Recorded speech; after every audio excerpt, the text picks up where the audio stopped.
ones never existed at all and are just byproducts of a drug-induced lucid dream in which their consciousness is currently imprisoned. Such a shame, since this is reality. There is nothing beyond this. To believe otherwise would be folly. This is the Onion News Network. And now, live from the studios of Freedom's Phoenix, Ernest Hancock. Believe me when I say we have a difficult time ahead of us. But if we are to be prepared for it, we must first shed our fear of it. I stand here without fear because I remember that I am here not because of the path that lies before me, but because of the path that lies behind me. I remember that for 100 years we have fought these machines. And after a century of war, I remember that which matters most. We are still here! Today, let us make them remember. We are not afraid!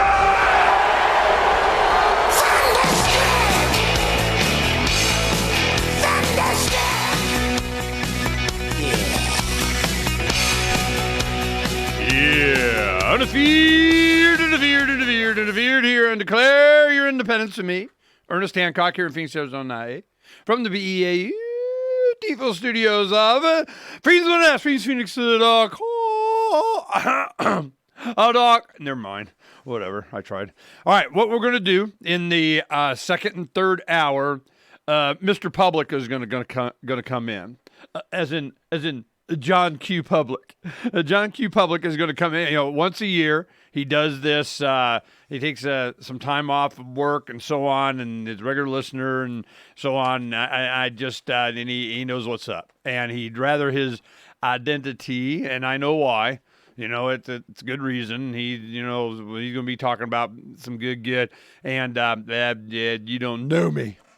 Well, we know him, but, and maybe you know him or know of him, but he's going to be sacred. So he's John Q. Public, all right? Well, John Q. is going to come in, and it's deep state stuff, and he knows. So it's one, everybody, all talk shows, has their little secret. That was one thing. I had a guy call me, leave a message from Bisbee, wanted to get a hold of Dave Hodges, and he's like, I see, can you have a little back end of, I got to tell him something about, something. And I have no idea what, but, put them together. Thanks. He takes care of it and, whatever. So everybody's got, their sources of stuff. And John Q has really, come through on a lot of things. So we're going to talk about a lot of stuff in the second and third hour. The first hour, we have Alma Summer, our good old friend, Alma. Now, I remember Alma. First time I remember spending time with her was at our workshop, the Freedom's Phoenix workshop that we had downtown. Now, she was a love evolution activist and got a relationship, has a couple of kids. We started the Jackalope Freedom Festival. That's really her thing, man. She just pushing that and be going to be free out in the woods and stuff. And Alma's lived on a sailboat for years, RV, she called it her slave job.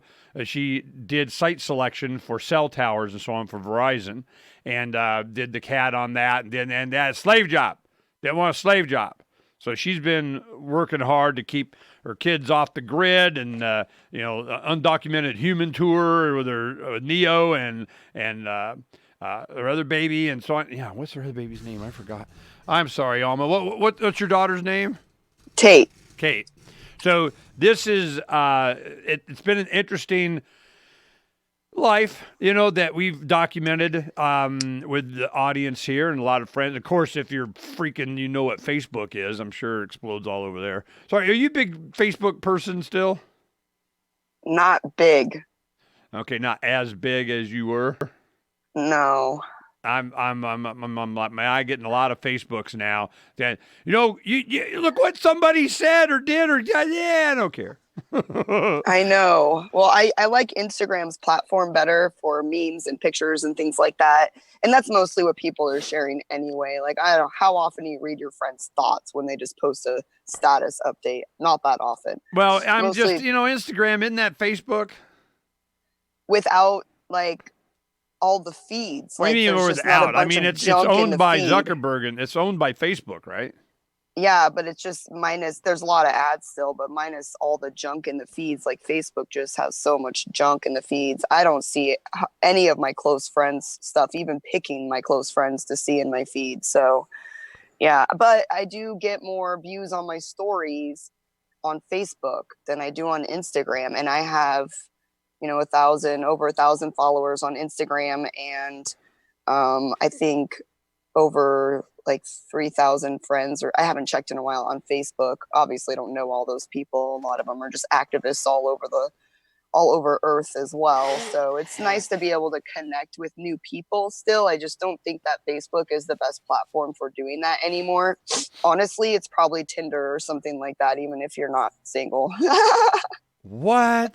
Probably, I would imagine. I don't know. A lot of people talk about Tinder and they make all these videos about how to get the most dates. And so, like, I was thinking it would be kind of funny. Sorry, I'm just going to throw this out there, to actually get as many dates as possible. And like, on these dates, do like not like exactly candles in the dark, but something similar, but for dating. So like, when you ask people questions, they're really specific for specific answers, so you're basically going on these dates just to wake people up. You're not actually going on these dates to meet someone, because the majority of these people are going to be statists. Absolutely. Yeah. It's changed. The environment has changed, and lots changed with you. Well, now you've been around the country, the world, on the ocean. Damn. So how old is Neo now? He's 5. Damn. Yeah. All right. And Kate is what? Tate. Tate. T-A-T-E. And my sister's name is Kate, so that's fun. All right. So Tate is how old now? 2. Oh. She's a baby still. She's little. So I'm in Mesa now in the Winnebago. I bought back the Winnebago from Drew Phillips at the most perfect time in my life. And I'm actually refitting it now. I just finished sealing my roof. I got off this old vent cover that was broken and collecting water, and I just fixed that. So now my roof is good. It's not leaking anymore. My windows are sealed.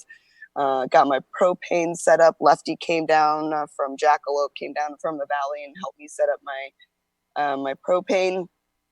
And that way I can run my buddy heater as well as my electric. I am plugged in right now. I'm in a friend's backyard, and they have 4 other kids here. So I do a work trade to stay here. In exchange, I work on their yard and I'm growing some food here.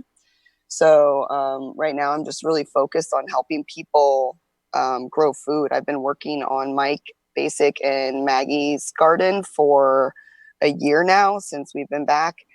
And if you haven't been over to the Greater Phoenix Mutual Aid Society, you guys should check it out. They're going to be having a Christmas party. Hopefully I can announce it on the 21st, winter solstice party. So if you guys want to come hang out, I hope you can. So who, the Basics having this? Yeah, and they have a really awesome garden. Saturday, tomorrow. What is today? Is today Friday? 2 days. Today's Thursday, I think, right? No, or is it Friday? So tomorrow. It is tomorrow. Yeah, tomorrow is the Christmas party here. Oh, I'm so excited because I know some people coming that you don't know are coming. Oh, you know who's coming? I'll tell you, somebody's coming. Staying here this weekend is Boston Tea Party. He's here for the gun show every year. He comes to the big, small arms gun show. It's like 10,000 tables. I mean, it's just ridiculous how big this thing is. And it's it's a lot of tables. How many? It's thousands. I mean, it's just some ridiculous number. Hundreds of thousands. I should go flyer that place with Jackalope flyers. Oh man, we've always flyered the gun show. We had our gypsy booth there. All we know the owner, and he's always sympathetic. If we want to do something, we do something. And so anyway, Boston Tea is going to. It starts this afternoon. Opens to the public, so he'll be leaving. He's going to come in the later part of the show, just hang out with us. And then Saturday after the show, he'll be here tomorrow night at the party. So if you're a Boston Tea Party fan, he's a writer of the Boston's Gun Bible and a bunch of other books. And we're talking about another book that we're working on. We'll see if we can, we'll see. But, he'll be here tomorrow night, so that would be awesome. Almost summer. We got to get caught up on all kinds of stuff what she'd be doing when we come back. This is a lesson for all you young activists. We'll be right back. Crimes of the Crown by Captain Mark. The Crown casts the world in shadow and claims to be our guiding light. Cowards clamor for security from boogeymen and ghost stories. While I say these hobgoblins are imaginary. I say those they propped up as our liberators are now subsisting on our bondage. I say there is freedom in the black, and that's exactly where we intend to go. The Crown banishes its own officers for exposing its crimes and tortures dissidents to the brink of madness. It dominates the globe and swallows the wealth of generations, leaving only blood and excrement. The Crown calls it piracy to explore frontiers beyond its grasp. So the time has come for us to define the conduct among pirates. I say the Crown has trampled our necks long enough. Need decentralized solutions to centralized problems? Looking for a community of like-minded scoundrels? Or just want some swag to let the Crown know what you think of it? Join the conversation at pirateswithoutborders.com. We won't be hard to find. The Free State Project has reached its goal of 20,000 liberty lovers who've pledged to move to New Hampshire and get active to achieve liberty in our lifetime. Perhaps you're trying to figure out what part of New Hampshire should be your destination. If so, consider Keene. You'll find more than 150 reasons to move to Keene at move.freekeene.com. Keene is famous for its historic, publicity-generating activism, as well as being the liberty media capital of the world. It's home to freekeene.com, New Hampshire's destination for liberty activism, news, and opinion. For years, we've been compiling over 150 reasons to move to Keene at move.freekeene.com, where you'll learn about some of what's happening here and what makes Keene a great place to live. If you love liberty, you'll probably enjoy anywhere you end up in the Shire. But do your due diligence first. Please visit move.freekeene.com for the full list of over 150 reasons to move to Keene. That's move.freekeene.com. Are you tired of governments murdering people around the world? Stop using their money. There is an alternative. Bitcoin is a stateless, free market, non-political currency. Bitcoin cannot be inflated or controlled by any government. By using their money, you are helping the state. You have an incredible alternative available now. Learn it, use it, spread it. Get started with Bitcoin at Bitcoin.com. That's Bitcoin.com. There are lots of ways to listen to Free Talk Live. Our podcast has been around since podcasts began, and now the FTL feed is loaded with content besides our full show archives. Did you know that we make it easy for you to customize your podcast subscriptions? We have different feeds, one that includes only our full shows, one with just the Daily Digest, and one with just the Edgington Post. You decide what you listen to. It's quick and easy to customize your feeds at feeds.freetalklive.com. That's feeds.freetalklive.com. This is Michael Dean from the Freedom Fiends. I've run websites since 1996 and have used over a dozen web hosts in that time. AgristHosting.com is the only one that hasn't broken my heart. Agrist Hosting's uptime and service is stellar, and their DDoS mitigation is the best I've seen. That's important because if you tell the truth in this world, you'll ruffle feathers. And some people will try dirty tricks to silence your voice. No matter what the haters hit us with, Agrist Hosting keeps our websites online.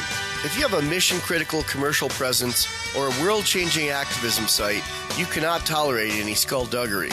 So go with agristhosting.com. Have a WordPress or blog site, but you're not satisfied with performance or uptime? Or just want raw hosting? Want to pay with Bitcoin? Agrist Hosting specializes in high-performance hosting with personalized service. Go to agristhosting.com and click on the button that says Get Hosted. That's agristhosting.com. Help get LRN.FM into more ears. Visit promote.lrn.fm for a free bumper sticker, flyers, banners, graphics, and more. Promote.lrn.fm. Roads? It's the Ernest Hancock Show. Where we're going, there aren't any roads.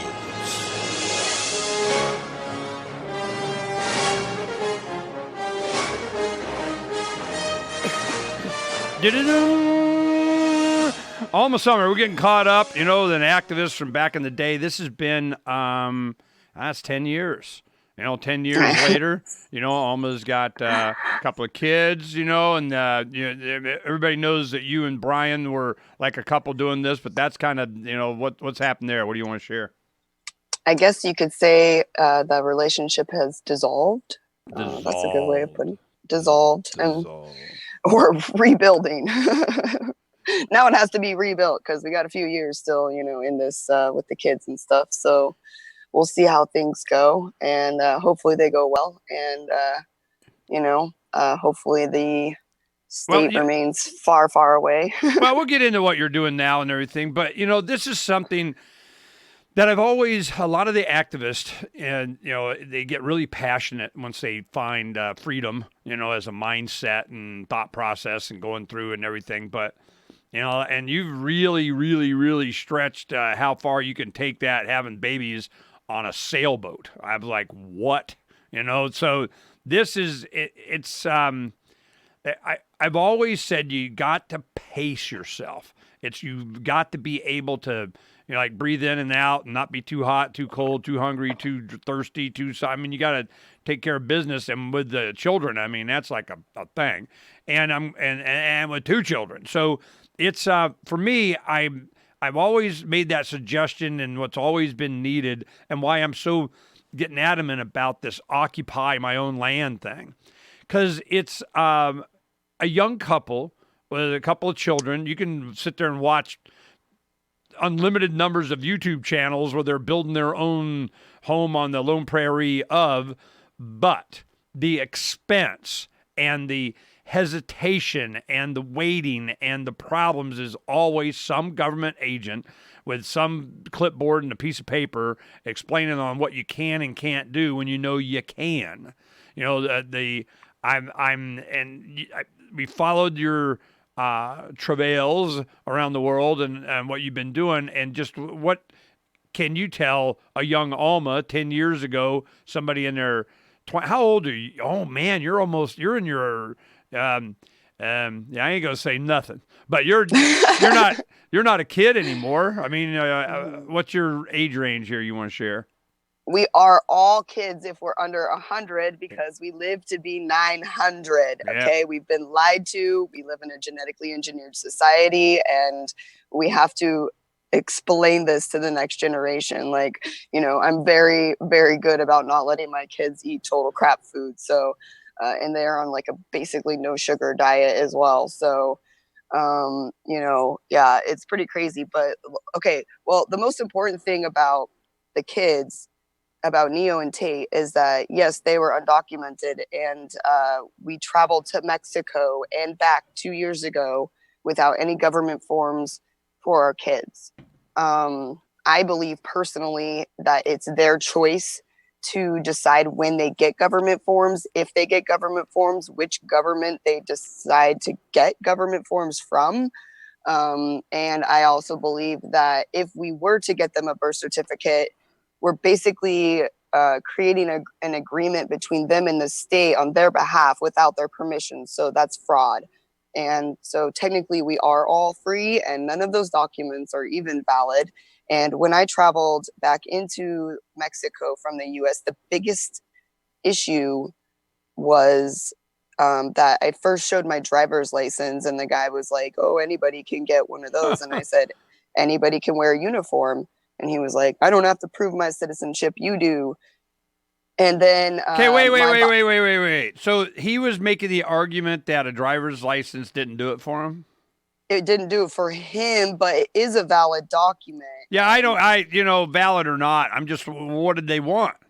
Ultimately, he ended up seeing my vital records birth certificate mixed in with my kids' hospital birth certificates. They're not vital records forms. And he was like, I need to see this of theirs. So next time I won't ever have mine mixed up in there. But I said, we don't have those. And he was like, why not? And I said, because we chose not to. And he's like, well, you need to get these. And then he was like, do you have passports? And I was like, yeah, we have expired passports. And he's like, why didn't you start with that? So I would say start off with your expired passport. That is the most valid document you probably have. I don't ever want to renew my passport. So I'm hoping that whoever I do travel back into the U.S. with this next time, because I am going to Anarchapulco this year. I am highly involved, and I want to talk about that on the radio show because I'm super, super excited. I was offered I'm going to switch gears here just and roll into this, but I was offered a ride from my friend Chris to go to Acapulco this year. And I, with all of the stuff going on with the kids and separating with Brian and everything like that, transitioning into this whole new lifestyle, I was like, I had not thought this was an opportunity. And then when she offered me a ride and she offered me to stay in her hotel room, I was just like, wow, this is amazing. So then after that, I was like, well, I'm going to offer to volunteer. And so I offered to volunteer, and they were going to make me a speaker escort or something like that. Well, now some time has passed since I, put myself out there, and they have offered me the position of organizing the Fiesta Marketplace. So it's out on the patio by the beach. We have our own stage. They've offered Bruce from We Are Change the position of emceeing the stage. They've already sold half of the vendor booths. And I really wanted to talk to you about getting Donna a vendor booth for all of her goods, because it's the perfect type of vendor that they're looking for. And it would be just such a great experience to have, her soaps and her lotions and her sunscreens and her chapsticks and all that stuff there. And so I already even mentioned her to them in our second meeting when I accepted the position, and they're very excited. I'm working with a team of 4 women, and I've never actually worked on a team of women before. This is the first time, and it is way better than working with men. Holy crap. Boy, it may be more fun. We'll see what happens, though. Oh, men are just beating the divine out of themselves. They beat the divine out of women. I have seen the disempowerment of women in all kinds of relationships, and people are seriously being freed. So, all right, I got this to say about that because I'm represent here. I remember on the side yard, right outside this wall to my right here, there is where we had the aquadomes and so on. Before we built the aquadomes and we did, some or square foot, all the gardening crap that's over here. I said, yeah, there's there. You guys want to practice your square foot garden? Peace out. So it's summer and it's hot, and the ground here gets like rock. I mean, it's like dried mud rock. You have to use a pick. Well, Alma and a bunch of the women were out there. I don't know, probably half a dozen of you or something. And they started, and they're like, tink, tink, with the pick, trying to break through the dirt. Tink, tink, it's just bouncing off. And I go, wow, all right. It was between segments. I was doing the show. Went out there got 4 minutes, and you just do that man strength, bam, and you just rip it up. And I go, you see? You need men sometimes. What you need to do is you just bat your eyes and I really could use and should. It's not that you don't need men. You just need to manage them right. So you've signed the Shire Society Declaration. Seriously. Give us some props here. God. Oh, you're gonna get credit in a minute. It's transition. I see men recognizing the divine in themselves and worshiping that in their partners and empowering them. And I've seen such a change in relationships. I've seen relationships end, and I've seen some of them survive through the hardships they might be having, and I've seen people transition and become better people. So I have seen, the better things happening, but in order for that to happen, your old illusions of what you think things are literally have to be broken and shattered so that you can see the truth. And it's not always easy seeing the truth, but it is freeing, and it's, liberating. So once that happens, people are able to really transition towards a better life, if that's what they were looking for to begin with. Of course, I've always been, actively trying to create a better society. So, that's what I want to talk about in the next segment is I want to talk about the gardening just real quick, not much about that, but I want to also talk about the Agris land acquisition I'm doing and the building of domes. We can save that for the last one too. Well, my big thing is I'm ready to go, man. I got a machine. We can stamp it out. I can, once you join my neighborhood, but I mean, it's, we're going to be talking about it in, like forever, but I mean, Ernie, we need that hub for people to park their RVs. Are you going to be that hub? What, my property here? Uh-huh. Hell no. Come on, in the fourth law. Hell no. And nobody bugs you. We Hell just mind no. our business. Well, let me think for a second. Let me think about it. No. Come on, we need a hub, Ernie, in the valley. You're the hub. You've always been the hub. Yeah, I'll hub you for about 36 hours. I'll be a 36-hour hub. We need a more longer. Of course you do. Hub. Everybody does.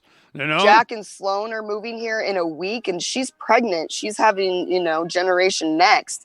And so, there's other people, too, that are headed here. Neil and Tara, they're looking for a place out here.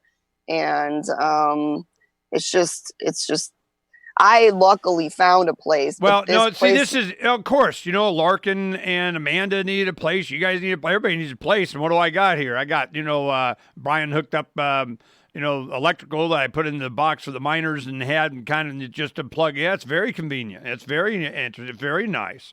Very nice.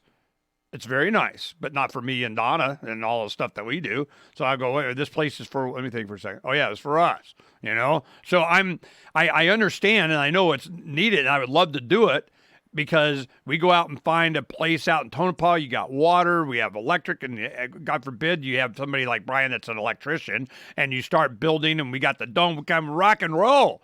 I know that, but the man doesn't allow it.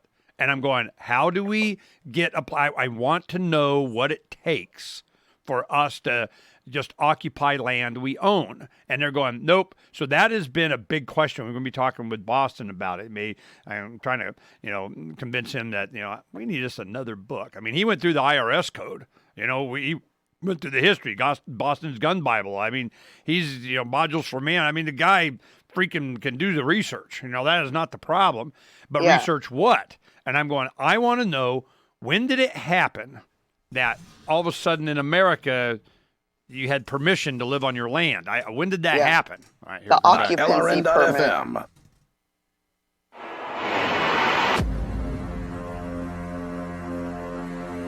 It's time for Declare Your Independence with Ernest Hancock. To be a part of the show, call 602-264-2800.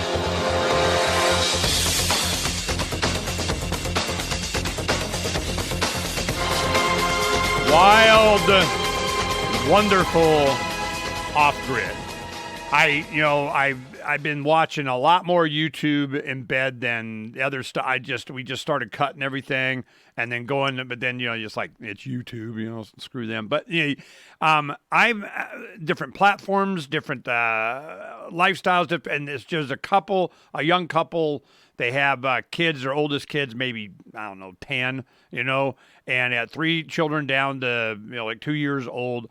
And it's a husband and wife, and she is definitely, a farm girl. They're raising goats and cow. They're in West Virginia, I think, and they got some land, and they just started building their own home. Big A-frame with dormers coming out, blah, blah, blah. But it's just him and her.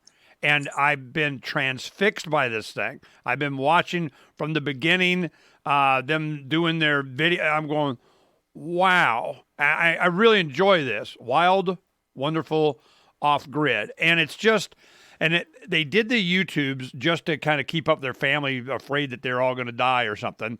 And they started doing it, from a phone. And then people go, wow, you really need to do it. And it's turned into a thing. I don't know. They got like 240,000 subscribers.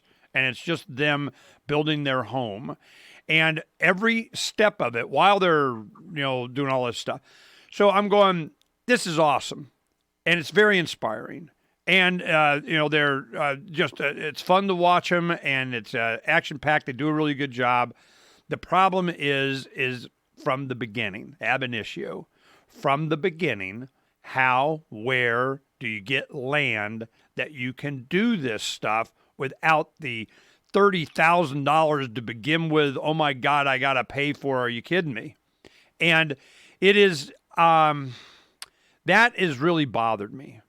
And America is so beautiful, and it has, anybody that's traveled, I don't know how much you've, traveled, if you've gone, looking for land or places. I've had a lot of friends that have done that and settled different places, and then you go visit them, you can see why they chose it. May not be what I'd choose, but you can see why they chose it. I like the desert because it has long growing season. It's hot as hell in the summer. That's when you go up north or something. But we take a lot of trips and such then. But it's very fertile when you add water. Add water, everything grows. And I am not a big giant fan of bugs. I'll put up with some spiders and scorpions and whatever if I'm not got stuff flying in my face all the time. So this is a focus for me. So that's one reason why with Alma and her family, I've been following, this and see how this would evolve. And what do you think you've learned? What are you telling people other than, find yourself and be happy and the attitude of whatever? You have children, you got to, have a roof over your head. I mean, is a RV the way to go to be mobile? Is there, because you have land in places up in northeastern Arizona, but it's cold in the winter. And, what are you going to share with people? What do you think they should do? Okay, so the future holds so many opportunities. I do plan on leaving as soon as spring comes up north. I will be going back up to Snowflake. I built a community up there this summer, decentralized a little bit. So I've met new people, went to a women's retreat, had a lot of fun, and, built some relationships. And one of them is I furthered a relationship with Terry, who does Judd Subs and Grub. And then she ran the swap meet food market place at the swap meet, and they get like 300 people there every Saturday. Snowflake has a very large community for being a small town, and there are a lot of people like out there on the streets, and it's one of my favorite that I've lived in. Plus the water isn't that deep. So I will be returning there, and I do plan on buying my own land there someday. I have my eye on a couple of pieces. I'm trying to get in contact with people for some specific parcels. But I always, have been interested in owning land outside of the city and growing outside of the city, just being outside of the city. I have even a page called Outside of the City, and I never liked being here in the summers because it's too hot. And for me now, being in the RV, running one of my ACs on electric just isn't going to cut it for me. So I will be planning on moving. I do have a caretaking opportunity in Snowflake. One of Terry's neighbors has offered to let me stay there, and he works in Alaska all the time. So that is an opportunity for me. But on top of that, I'm putting together an Agris land acquisition. I've been doing property research in Snowflake, Holbrook, basically Navajo County area, and they have a PDF list of properties that they've taken through adverse possession, people that got 3 years behind on their property taxes, and they basically stole the land back. And so now they're on this list, this PDF, and they do have an auction every month, but the ones that don't get sold at auction just stay on this list, and you can walk in there and buy whatever you want. So I'm planning on going up there this month to make sure. I found 6 parcels in Holbrook that look pretty good. 4 of them look like they have really good access. 2 of them might need additional access, but they're fairly cheap. And I've already reached out to an investor. I have 1 investor so far, and I plan on sending this proposal to more investors once I move forward with knowing the properties have access. And once I do that and buy the parcels, then I'm going to be reselling them on Facebook Marketplace. So that's going to be an income for me. Well, see, this is years ago. I remember it was about the time that we had the workshop, and there was a lot of the libertarians, because some of the activists are Mormon. And the Mormons, they know how to get access to land and buy the land. They're all about the land. You know, they got the Mormons are in the county recorder's office of the tax assessor, kind of, hey, man, this is coming up, and boom, and it gets swept up. And well, one of the guys was like, look, man, there are these auctions that, you know, the church, the guy, that's how they accumulate all this land, is they just know and how to do it. So there were auctions in Show Low. Show Low is a beautiful, you know, popular place up in northeastern Arizona, cool in the summer. And you go up there and snow for the Christmas and all that. Well, Donna and I said, okay, yeah, we'll find. We found this one, and I think it was an auction process, and it was like $1,600 it finally got to. A lot of guys were getting stuff for $500, $600, and we're like, damn, you know. But this one, it was one, we wanted this one. Well, it's sitting there. It's been there for, I don't know, 6, 7, 8 years I've had it. And we just pay the taxes with money orders so that they don't, I don't want them to know nothing. We had it 3 times. We had to have them redo the paperwork the way that we wanted it, you know. And I would go, look, man, this is not hard. Do this. So anyway, it's in a trust. The trust is, we have all the paperwork in the safe. We never filed it with the recorder, but we had, they show it sold. It's sold to this trust, and that's the last record. Now, the only reason you would file with the county recorder is if you want the government to enforce your property right of something, something, something. But if somebody does anything, I got all the documents. I have the highest claim on it. Boom. I don't need your recorder. I just go to court, man. I don't care. You know, but so we're doing that just can you have land and the man not have Ernest Hancock lives here kind of thing. I'm just going, nope, none of your business. So now I'm going, all right, I can just start building on it. Can I? No. Can I start? No. It's out in the middle of the nothing, you know. And it really bothers me that with money and industriousness and time, certainly as young people. Now, then Adam started doing his ash fork thing. Well, we could see what was happening. Small towns that started in Florence, Arizona, you know, out in the desert here, and then they moved to Apache Junction, then Quartzsite, now Ash Fork. There is no place on the planet in the middle of the freaking nothing, and I mean sphincters of the universe. There is nothing. It is just flat desert, alluvial floodplain of freaking nothing. And they don't care until you actually build something, got some investment, and they come with a clipboard and their change purse. You need to fill it up. And until that gets done, I don't think I can be free unless I'm on wheels or in an airship. The overall picture in the real estate market today is one of frustration when you take many factors into consideration. The housing market pundits would have you believe that everything is okay, but the long-term trending on the real estate numbers say otherwise. You are starting to see another wave of commercial and retail center vacancies, which follows a downturn in the residential market. So when you are ready to sell your house, I can help. This is Donna Hancock with Silver Alliance Realty in Phoenix, Arizona, and I can take some of the guesswork out of the home selling process, providing you with market trends in your area and detailing what you can expect before, during, and after the transaction. Being in the real estate business for almost 20 years now has afforded me knowledge of the market, networking with industry specialists along the way. And that includes professionals that can help after the sale to help protect your assets. So let's get moving today. Please feel free to call or message me at 602-828-1819. That's 602-828-1819. Or visit my webpage at donnahancock.com. Cell 411 is a free app for Android and iOS that replaces government-controlled 911. Cell 411 allows you to preset a group of friends or private organizations to show up at any emergency. Cell 411 is a nightmare for the state because it proves their so-called... Yeah, what I'd like to talk about, I mean, if you're, you got plans and you got a place and, all you're needing is a couple of domes and you got an idea for covering and how and you'll document, I'm in, peace. Let me know how it works out. But, I'm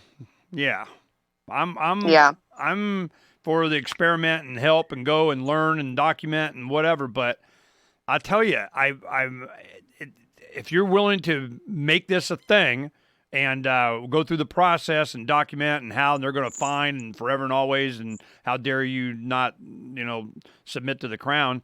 How far are you willing to go? I mean, what are you going to do? Yeah, there's a couple things that I would argue, I suppose. So like what the problem is that you go into a place that's zoned blah, blah, blah. And when it's zoned blah, blah, blah, it already has all these stipulations and you have to look them up or they come after you. Is there some place that's not zoned blah, blah, blah? Well, for example, I've been living in a county island in Maricopa right now, and nobody gives a shit. Like, nobody cares at all that I live in my RV. Like, most of these people are Mexican. Like, they're like family already. They love But you family. see, that's not law. That is just culture, or nobody cares until they do. I don't think it matters in where I'm at. I could look it up, but I don't even want to like put those thoughts out there really, like going to look for permission where I'm at and I'm already being left alone. Like, I'll deal with it if I'm not left alone. Like, Mike Basic got issued a citation in Phoenix because he had somebody occupying the RV and they were like, you can't have an occupied RV, blah, blah, blah. So like, he might be a good person for this conversation, but he's really still riled up about it. And I know that so many people live in RVs out here and or trailers. There's like, they're kind of considered like mobile homes. And I don't know if anyone enforces this area or if it's literally just a leave me alone-ist area because it's a county island. And then the other thing is if you build a building under like 200 square foot, it's not required a permit in most places. Well, I would even argue that a dome has no square footage. So, a 16-foot dome is like 199 point whatever the hell. So perfect. I know, but can I build 3 of them connected? I mean, how connect? See, it's just anal probe BS. I don't care. Absolutely. They can have a hallway connecting them. That doesn't mean it's a home. It doesn't mean it's a square footage. It just means it's going to mean what they say. Here we go.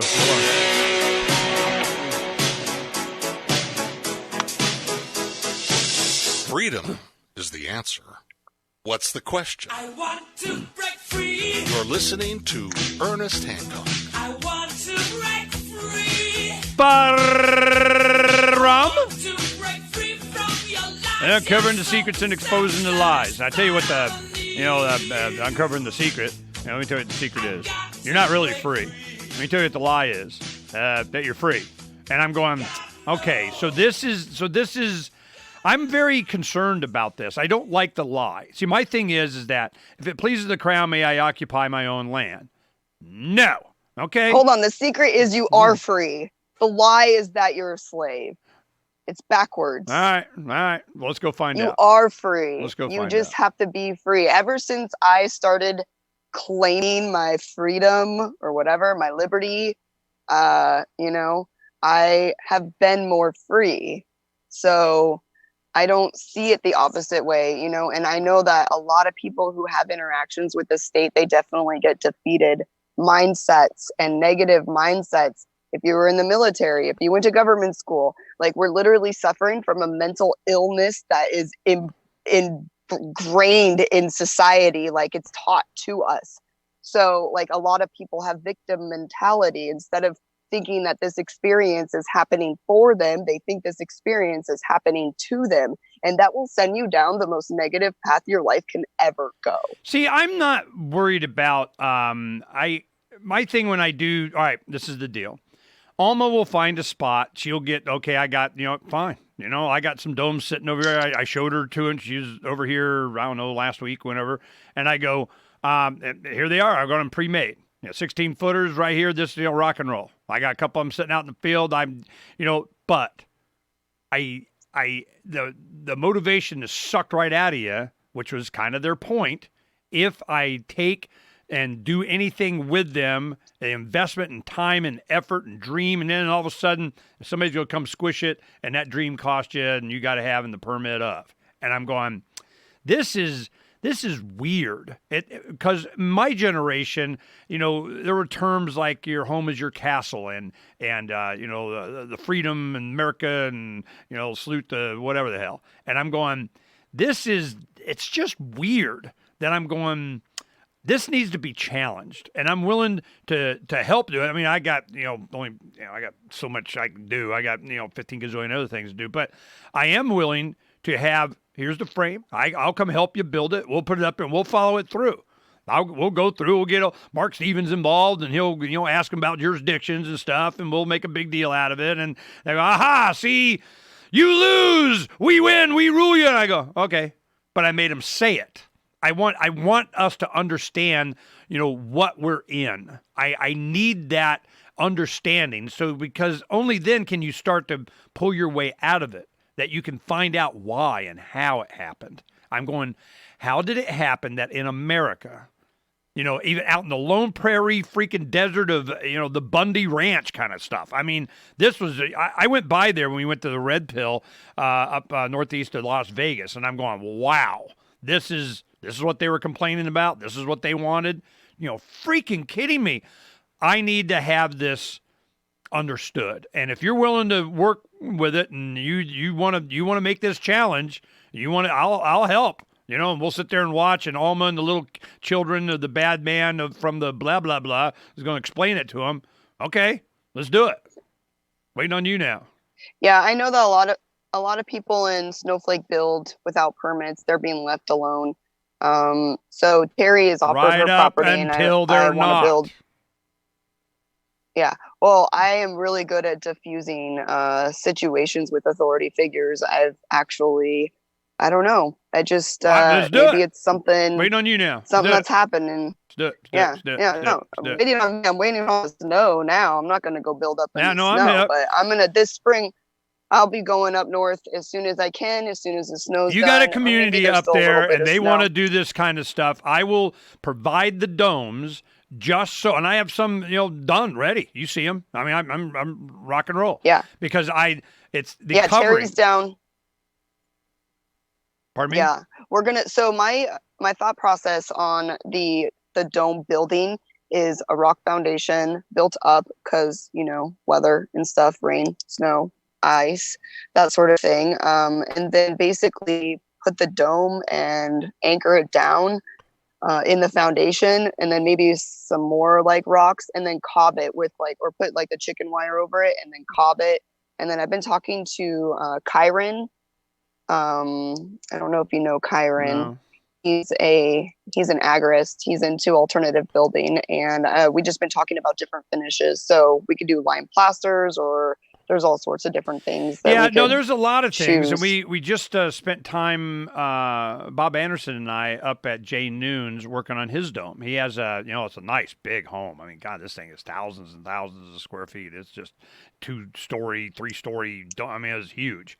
And what he did is he covered, there's a pond liner, this 3 mil thick, just black rubber, pond liner, and it has these super duper tapes that go over it. And he just, pieced it up there. Boom, it's waterproof forever and always now. And I'm going, all right, so waterproofing was a big deal. Then how do you cover it? Well, I'm familiar with chopped fiberglass, like you're making an upside down boat, and you just spray it on there, roll it, boom, you're done. All right, we could do that. Then you have these earth bags that you can just coil around it. People have done that, and then you kind of flatten, you mud it on the outside. You got a big thermal mass. You can do that. You can do. I mean, there's all kinds of stuff you could do. And the point is that in Taos, New Mexico, that's what all this Earthship stuff was about. And, Adam went and did an Earthship class. He goes, hey, man, we could do this with the dump. So he starts playing with that, and that's not entertainment enough for him. He's got to run for president and stuff. So, doing all that stuff. So then not voting. If I had the opportunity to say, Ernie, if you just vote right here for this local thing, you'd be free. And I go, all right, don't lie to me. That'd be bad. But so this is why I'm willing to, someone like you that has made the conscious effort to, you're not going to deviate from this, whatever it is that you're doing. You want to make sure that you get a place to live, and for all the right reasons, I'm in. Let's do it. I'm even willing to do this on state land, BLM land, or National Forest Service. Also, I do have information. Am I allowed to occupy my own land? Well, hell, the public. I can live on the sidewalk, but I can't live in the forest. Somebody explain that to me. I have the warranty deed for Baca Meadows, and it does say that you can negotiate a lease with them for $2 a year per acre. It's in the warranty deed. So we should look further into that, because we could literally be leasing land out there and building domes on it with their permission, of course. Yeah, Their I'm sure that'd go over. cooperation. You could say cooperation. And they have cooperated with us this far. You know, they haven't been coming in there like, we own you. So that's been nice. And they've left us alone. Of course, there's probably game cameras up everywhere, snapping pictures of your naked butt, but you know, whatever. And you know, be its own punishment. They call them game cameras, but they're just livestock. Okay, Yeah, we're part of the livestock management program. No, I got game. I'll show you So my game. yeah, I'm gonna build one dome on Terry's. I'll make it a project. People can come up there. She's not like the most into community building person I know. There are other people I've cohabitated with who want to continue cohabitating with me and my kids on a property.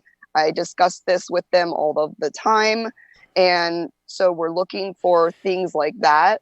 Well, see, we have enough. This is like our own activism thing. It's a new activism because what's happened before is there's been a lot of community involvement, and we'll go this and that and so on, but we haven't focused on this aspect, on the ability to just live, to be left alone, to go and, you know, and make a domicile. I mean, that has not been in the community. It just hasn't been. It's been a dream, and everybody talks about it. But I'm going. I think the closest that happened, somebody just doing it, was Adam. You know, and then of course he went through the whatever process of that. But I want to approach this from the idea. I would disagree with that statement because there's no community building happening anywhere, but maybe possibly on the Nelsons, because Adam's project. I'm not. Is Adam's project. It's Adam's project. I'm not saying community. I don't even care about community. You know, they want to have a bunch of people doing it individually and call it a community. I don't care. I'm not looking for a commune. You know, but I'm looking for a community where I can raise my children with safe people.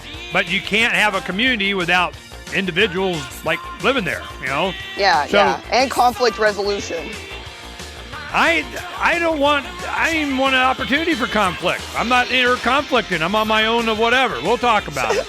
But so this would be for me the next form of activism. I mean, we'll get involved in 2020, and I'm really excited about us being able to share with people this kind of thought process. And usually during an election cycle, you can do that a lot of times.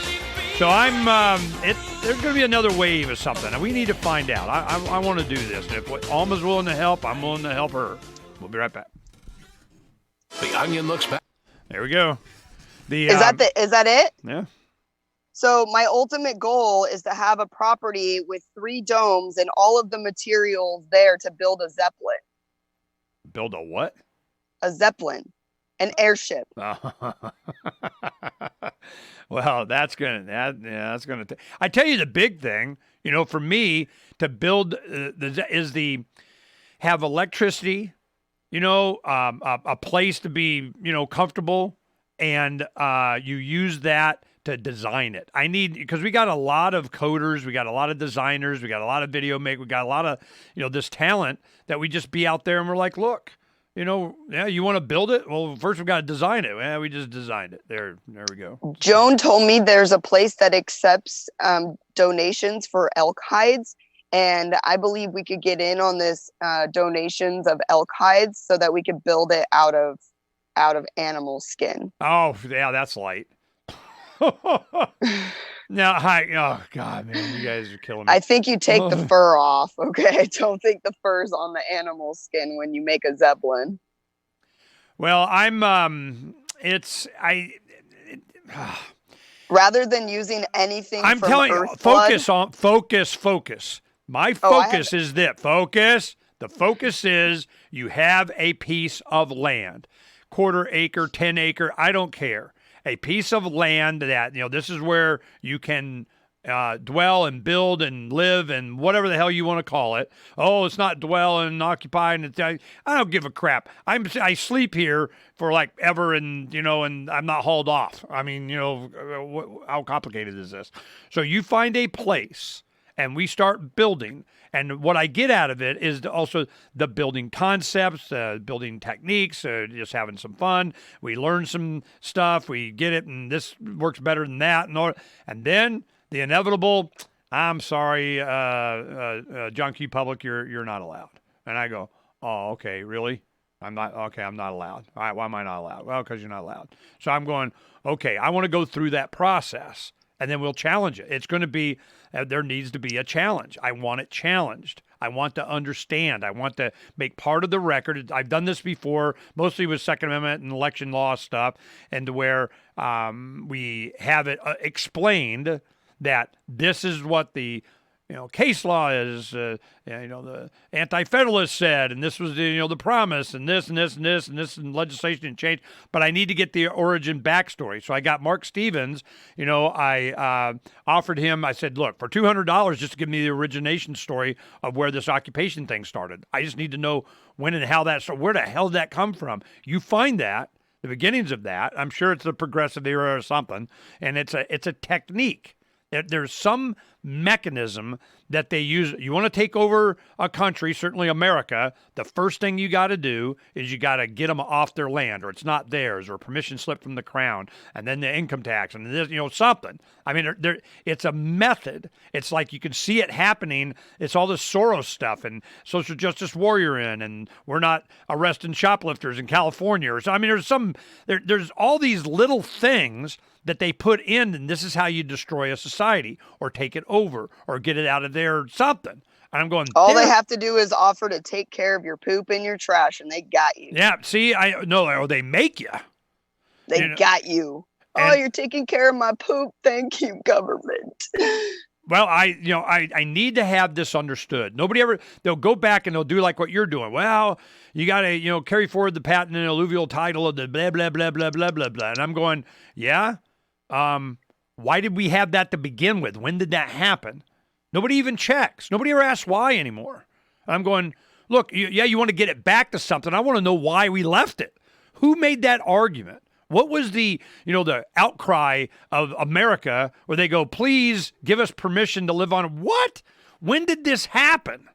So I just want the origination story. And once you get that, then I can go from there. So I guess the only way we're going to find out is just do it.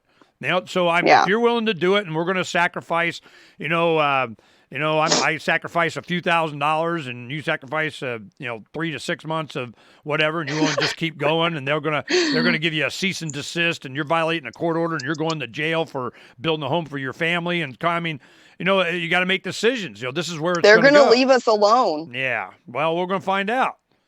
Yeah. And then even if they do leave you alone, then people go, hey, they're leaving alone. Let's go do this. They go, whoa, whoa, whoa, whoa, whoa. We're not leaving you alone when you do it in a crowd. Because that's what Hold on. They are leaving us alone. Yep. Every single interaction I've had, they end up leaving us alone. Maybe I'm super blessed.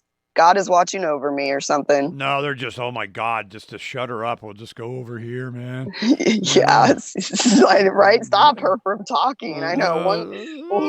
This one cop in Tempe, he sent some guy to tell me to move my car at the farmer's market. And I walked up to him like, why are you telling someone else to move my car? You couldn't even walk over there and tell me yourself. And I was just like, like huffy puffy all in his face. And he's like, well, you can't be parked, blah, blah, blah, this far away from the center of the railroad track. And I'm like, well, look, their property line starts somewhere, and then the easement starts somewhere. So let's talk about where that line is, because I know I'm allowed to park on their property. I'm here for the event. And I literally made him come over with his little radar detector, which, by the way, measures how far things are. And he measures it, and he's like, you need to move, you're 20 feet away from it. And I'm like, so I need to move my car 5 feet? He's already like walking away and like, like not wanting to have an interaction with me any further. But I was like, dude, like, you need to tell me, okay, I can move my car 5 feet, and that is allowed. And then we're done with this conversation. And so I moved my car 5 feet away, and it was just ridiculous. He just wanted to puff his chest through somebody else. And I want to make sure that you understand that I understand. And when we go through this stuff, I want to be clear that what my goal and your goal is, and you think you can get, and I want to find out, because I want to be assured that my investment is, I just want quiet use of my own property, just quiet use, just leave me alone. And they're going, it's just becoming a thing all the time. So anyway, I got to get to my next guest. Thanks, Alma. Good luck. Are you going to come to the party tomorrow? Yep, of course. Right. Oh, and Joan Lewis will be there. She, Cool. you know, she knows the mayor of Winslow, Tom. So that might be a whole All nother right, project we're in going to have a Winslow. big conversation. We're going to, Boston's all in on this stuff we're talking about. It's going to be a thing. So the audience is going to benefit. We're all going to have fun.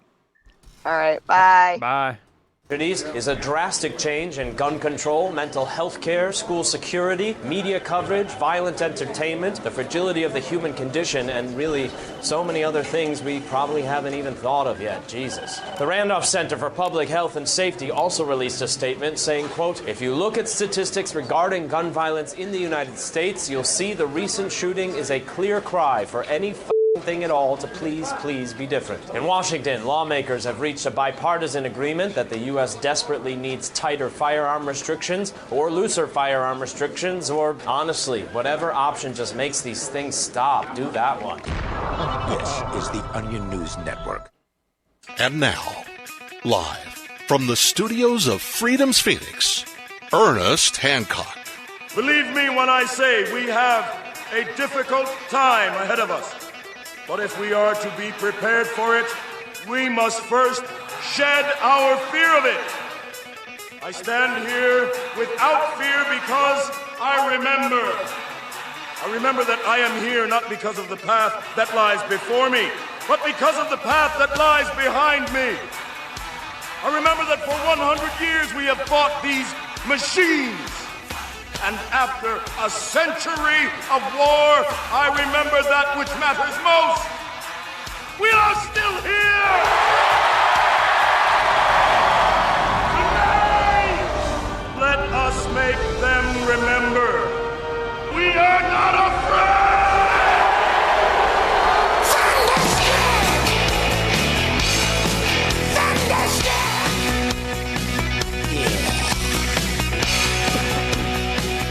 Yeah, interfered here and declare your independence. I'm Ernest Hancock. Well, we're going to be relatively concerned today. I can just feel it a-coming. Well, John Q. Public, Mr. Public, is going to come in. He just left on a message. He'll be here in a couple minutes. So, all this comes into play, and John is going to help us with a lot of the understanding of this. He's done a lot of research on this, and it's going to be fun. And he's the one that kind of tipped us off years ago on the Clinton administration, the foundation, the global initiative, Teneo, all that. And he just, Ernie, just take a look at this, and you'll see. Well, I was talking to James Corbett Wednesday night. He asked me, he goes, why is this such, I mean, it's Tuesday. I mean, why this happens all the time. What do you think was going to happen? Why you care? And it's because it represented something, a new level, that they are so confident, they're so arrogant, they're so filled with hubris, that they are putting it out in the open that we are going to sell the concept on the New York Stock Exchange, an initial public offering valued at $1 billion for nothing other than corruption. They went public with their corruption.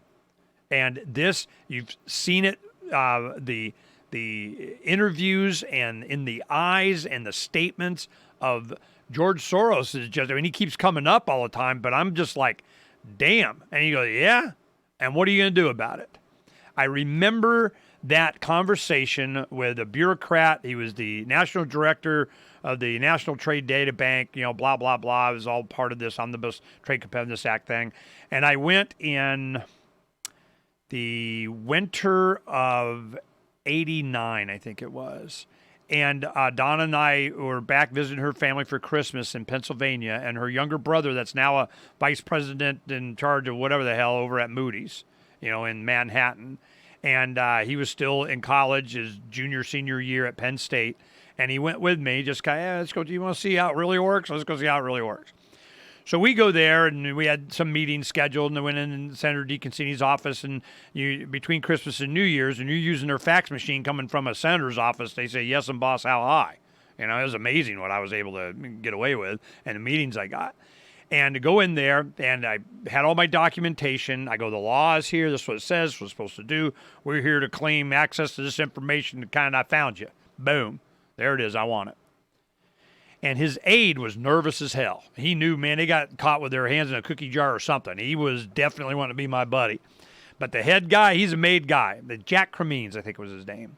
You can look him up, Jack Cremines. And I go, I handed on the like kind of a big round coffee table that they had in his office. It was like a meeting area. And I pushed it over to him. I said, we know this is the information that we want. And he pushed it back to me and he goes, yeah, kid, and what are you going to do about it? It was at that moment that I had the sense that I got mostly was relief. It was like, see, I knew I wasn't crazy. I knew these guys know. I knew. Hey, there's a guy admitting it. All right, cool. Now we can deal. Okay, now we got, you're just not shining me on. But he was doing this to demonstrate to his aide, look, man, we ain't got nothing to worry about. I don't know what the hell you're doing. He goes, yeah? And what are you going to do about it? As I go, I don't know. And I stood up, picked up my papers. John stood up, my brother-in-law, and I go, I don't know. What can one person do? I think I'm going to find out. That's what started me on this thing. When we went to the front door, you go out of his office, that was off to the, you walked into this big office, and then on the right wall, there was a door that went into that office. And we went in, and we're going out the door that goes to these big hallways, these government buildings. It's like you can put a semi-truck inside the hallway. I mean, it's these huge hallways for some reason. I don't know why they got such big hallways. But so you go out and the door going to the hallway, and a guy runs up, the aide, and he stops me, and he says, look, we want to work with me. Is there contacting? He was trying to be the good guy. He was like, whoa, I don't need to go to jail. I mean, he was worried. He didn't feel like he was a made man. He felt there's some guilt, something there going on. I'm like, whoa, man, relax. It's all good. I came here to, just to pull the thread of the tapestry all the way. I wanted to get to where I could, I finally found where one, confirmation that what was going on, that these bad guys knew it, and they didn't care. And I'm like, okay, we're good now. That's what I needed to know. Because everybody else was, oh, yeah, if you went and you filled out the right form. It's like watching Brazil with Robert De Niro, It's like, 1984. It was just, catch-22. You got to do this, but you can't do this till you do that, and you can't do that until you do this. It was just crap. It was just but they're penetrating the bureaucracy, and that's what I was doing. So once you find and you see what you're dealing with, okay, now I know what we're dealing with. Let's rock and roll. I know what we're dealing with. It's a philosophy. It's a mindset. It's we rule you because you let us, because you're too stupid. And we tell you, we put it in law. We'll put out, these guys will get up there and say, this is what we're going to do to you. Why? And you bad people being free and stuff, and Mother Earth or something, whatever their reasoning is. And I'm, okay. All right. Because that's where the power is. It's in just having an opinion whether they should or not. And all they got to do is convince you that they should.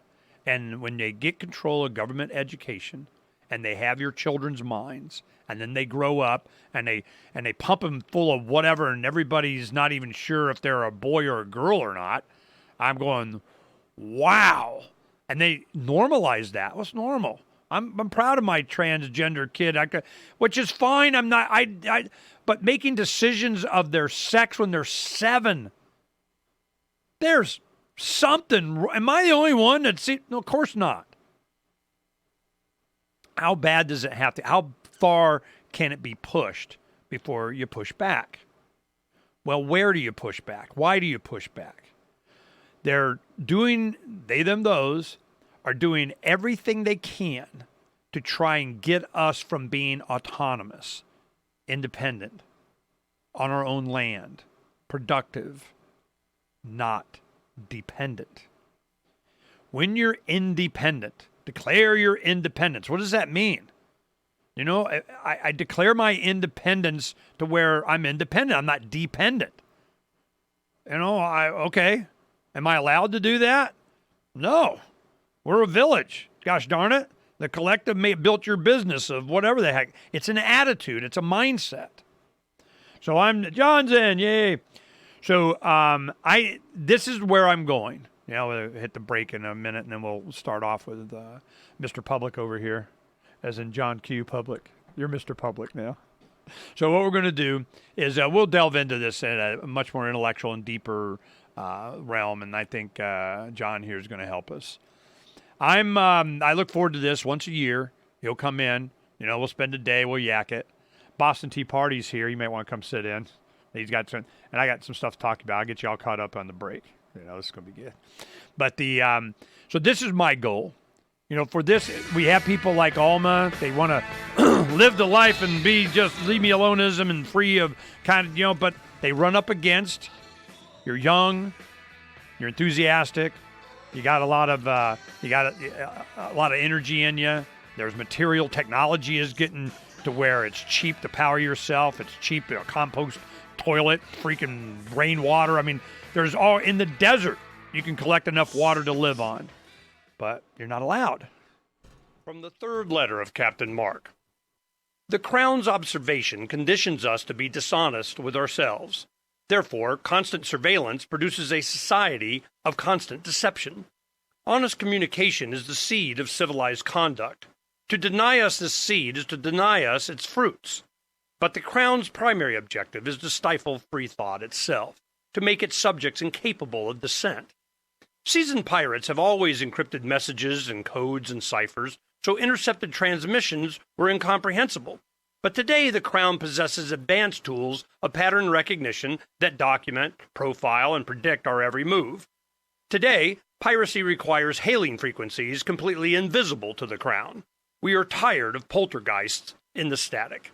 Looking for a community of like-minded scoundrels, or just want some swag to let the Crown know what you think of it? Join the conversation at pirateswithoutborders.com. Since time began, tyrants have taken aim at personal liberties. Now there's a movie that aims back. The government has no more right to tell us what to put in our bodies than they have to take our guns or tell us what books we can read. 6 drug police were eaten by bears while raiding a marijuana farm. On your knees, you dirty hippies! Jesus. On your knees! What's the problem, officer? Today, many cops who enforce pot laws do so only because it provides them with cushy jobs, good benefits, and a chance to push people around. I was an undercover narcotics officer. The drug war is nothing but a farce. The Second Amendment says you gotta keep you and your gat intact. Guns and Weed, The Road to Freedom. A film by Michael W. Dean and Nima Vadadi. DVD available now at gunsandweed.com or on Amazon. That's gunsandweed.com. Makes the perfect gift. Remember, that's gunsandweed.com. Bitcoin.com has launched a trading platform at local.bitcoin.com, allowing you to buy or sell Bitcoin Cash via dozens of payment methods like PayPal, Venmo, bank deposit, remittances, or meeting in person with cash. There are no ID requirements to sign up for and use the site, and all communications between buyers and sellers are encrypted. Finally, a global trading platform that respects your privacy. Visit local.bitcoin.com to get started trading Bitcoin Cash. local.bitcoin.com. Now that you've found the Liberty Radio Network at LRN.FM, you may want to help expose others to our great programs. To assist you in doing so, you'll find resources at promote.lrn.fm, including details on how to get a free bumper sticker, quarter-page flyers you can print out and distribute, banners for your website, as well as files that will allow you to make your own custom banners and graphics. Visit promote.lrn.fm and help bring new listeners to the Liberty Radio Network. That's promote.lrn.fm. Excuse me, is this where I get a license to start a new business? I wouldn't be hasty. You have to get a license to go out of business, too, you know. Oh, well, look, I've invented this little anti-gravity machine, see? Oh, is that why you're walking 2 inches above the floor? Oh, yes, it's very comfortable. It saves on shoe leather. Yeah, well, you have to fill out these forms and report to the Human Services Department of Manpower Orientation and register with the Fair Employment Practice Commission, the Wage and Hour Division of the Employment Standards Administration, the State Sales and Income Tax Division, the Internal Revenue Service, and the Social Security Administration of the Department of Health, Education, and Welfare, and, of course, OSHA. OSHA? I thought that was a little town in Wisconsin. You'll find out. Say, floating around like that could be dangerous. Have you checked with the Consumer Product Safety Commission? Well, not yet. Come to think of it, you actually are flying, aren't you? Look, you need to go over to the Federal Aviation Administration and the Transportation... It's very hard to get anything done these days if you're in business, but free enterprise built this country. Think what could happen if we don't keep it free. A public service of this station and the Center for the Defense of Free Enterprise, Bellevue, Washington. Besides, we just can't have people floating about unregulated, you know. Now you can follow LRN.FM on the decentralized Mastodon social media platform at toot.lrn.fm, toot.lrn.fm. To be a part of the show, call 602-264-2800, 602-264-2800, and now, Ernest Hancock. John, you're killing me. Okay, that's he goes, let me tell you what your secret code is. It's bribes. I love Ernie because he's always looking for the magic bullet, and he's usually not wrong. But there's time immemorial ways to do things in this world, and it's bribing politicians. I mean, it really comes down to that. It's the grift, man. The grift. They're all in it for the grift. And what I want. That's what they're in it for. I want them to say it. Well, they're not gonna say it. No, they're going to put their arm around you. They're going to call you the best guy in the world. Something. Yeah, and then you hand them the envelope with some cash at the end. That's how it works. I can't. That's how our system of government works. All right, this has been my thing. Billy Shields. You can't collecting money at the church and then handing $3,000 to Greg Stanton in cash. That's how it works. The ex-fire department chief. Yeah. But they were church donations. Or they were collected at church in small amounts. I know Billy Shields. I'm sure you do. Wow. All right.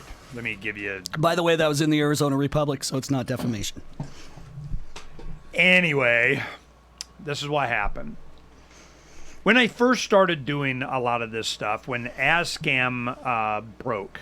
there was a big controversy. So all of a sudden, they're going to have an ad hoc committee, a special citizen committee. We're doing something committee.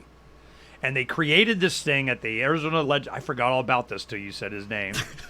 They did a group of people, and they put him because he wrote an article about, corruption or some crap. But what would he know about corruption? He was only the fireman union treasurer. Mm-hmm, sure.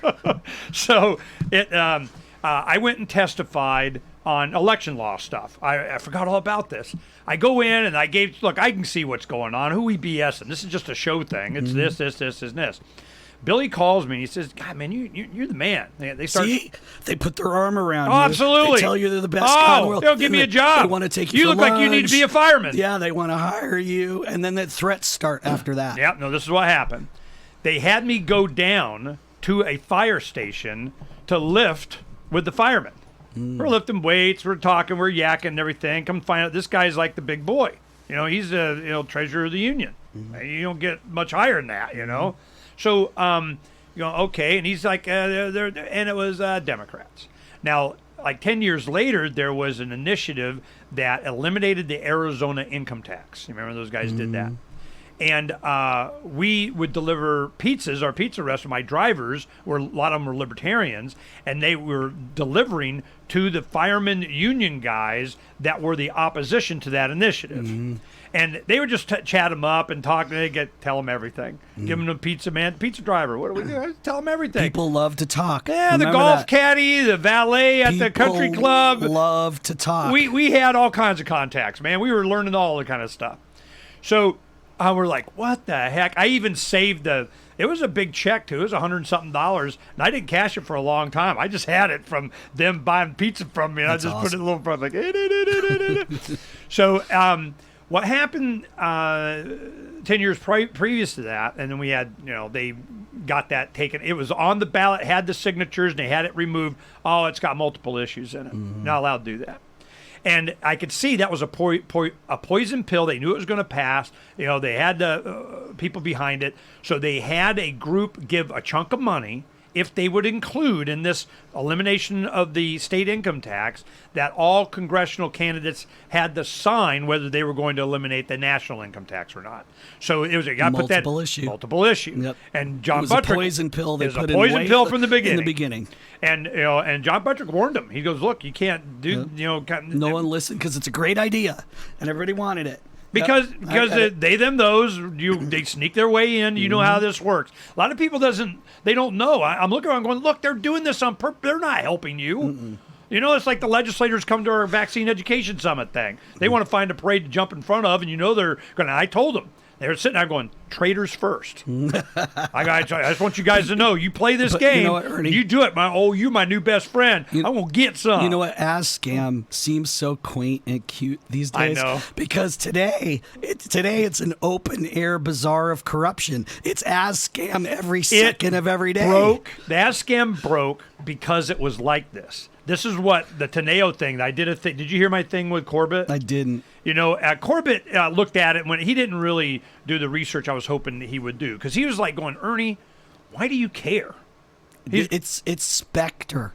Teneo is literally James Bond Spectre organization. Exactly. They've got Teneo intelligence in every capital around the world. We were worried that you knew where we were Teneo and you don't even know we exist. Teneo strategy, Teneo consulting, Teneo. They even have public pension management. Teneo public pension management. Teneo Holdings. Teneo Holdings is the umbrella corporation. They have Teneo Logistics. It's called something else, but it's a Teneo subsidiary that moved the uranium to Russia. They've got it all, man. They've got it's Spectre. So I had a article called Spectre with the logo on it that I put out. You know, I don't know if I got that from you, but I sure as hell saw it. You know, and I go, James, the reason is because this is the first time. Except it reminded me of when Scam, before it broke, the legislator called me in, Jesus Chuya Guerra, they were like, Senator, they're explaining it to me. I mean, why are you here? Where's your envelope with cash? I mean, what the hell? You said you had support of the exporters. I go, yeah, support. They want me to find out I don't know. I'm sorry, I didn't know support meant a bag of cash. You got to give me your glossary here, man. Think about Teneo like this. Imagine Scam, but there's a consulting firm as a layer on top of all that corruption, and they make everything look nice and legal, and they've got billions of dollars. But now extend that consulting firm, if you will, on a global basis to every capital in the world, every state, every intelligence agency, everything. They're that consulting layer that keeps things nice and clean when the money comes out of them to the politicians. You know what I found out? There's a thing called APCO, APCO. It's like I think that's what it was. It was it's like Teneo's younger or older brother or something from the United Kingdom. And there was I was doing research. They merged or they were trying to buy out each. I mean, it's it's like having when the internet started and you had all these on-ramp and indirect. And everybody and their grandma was had some servers in the back of their gun store or something, and they're selling $30 a month to give you access to whatever. And they all got bought up, and they all got consolidated, and then Google bought everything, and then everything's AT&T and Verizon. I mean, you could see it happening, and it was going on a international scale. So Corbett was like, Ernie, what the hell? It's Tuesday, man. Of course they're doing this. And I'm going, I had this feeling before. I mean, it was a choked up kind of you want to cry thing, And I'm going, they are so convinced that they can do this. They're so filled with hubris that they're doing it on the New York freaking stock exchange that you can invest in. Corruption or us. Yep. And it was set there to go in February of 17. January, the week after the inauguration. I think it was early February or into. I think anyways, right after the inauguration. Yeah. That they were doing, and it was when Hillary Clinton is president. Here we go. And I was like, wow, that's what concerned me. That it was gone so far, and Spectre was so deep and so pervasive, so globally, that it was an investment opportunity. To anybody. Which is John here. That's what he does. He's going, I'm going to make bank. I know what they're going to do. Watch this. You freaking... The New World Why Order did you investment move to the strategy, man? I'm sorry, we're going to go ahead and record during the break and this stuff. What strategy, what? The New World Order investment strategy. It worked out for you? Well, it does when the New World Orderists are in power. So I started it when George Bush was in power. At first I was fighting the machine, and then I'm like, I wonder what Dick Cheney invests in. Let me buy just a few shares in those companies. And man, they doubled, tripled, quadrupled, 10 times, 20 times. And then I'm like, oh my God, there's a strategy here. If it doesn't mean you have to be with them. Portfolio. It doesn't mean you have to be for them, but why not make money while it's happening? Jesus. Excuse me. So did you come out okay? When they're in power. Oh, did you lose everything? When I'm going to call it the global grifters.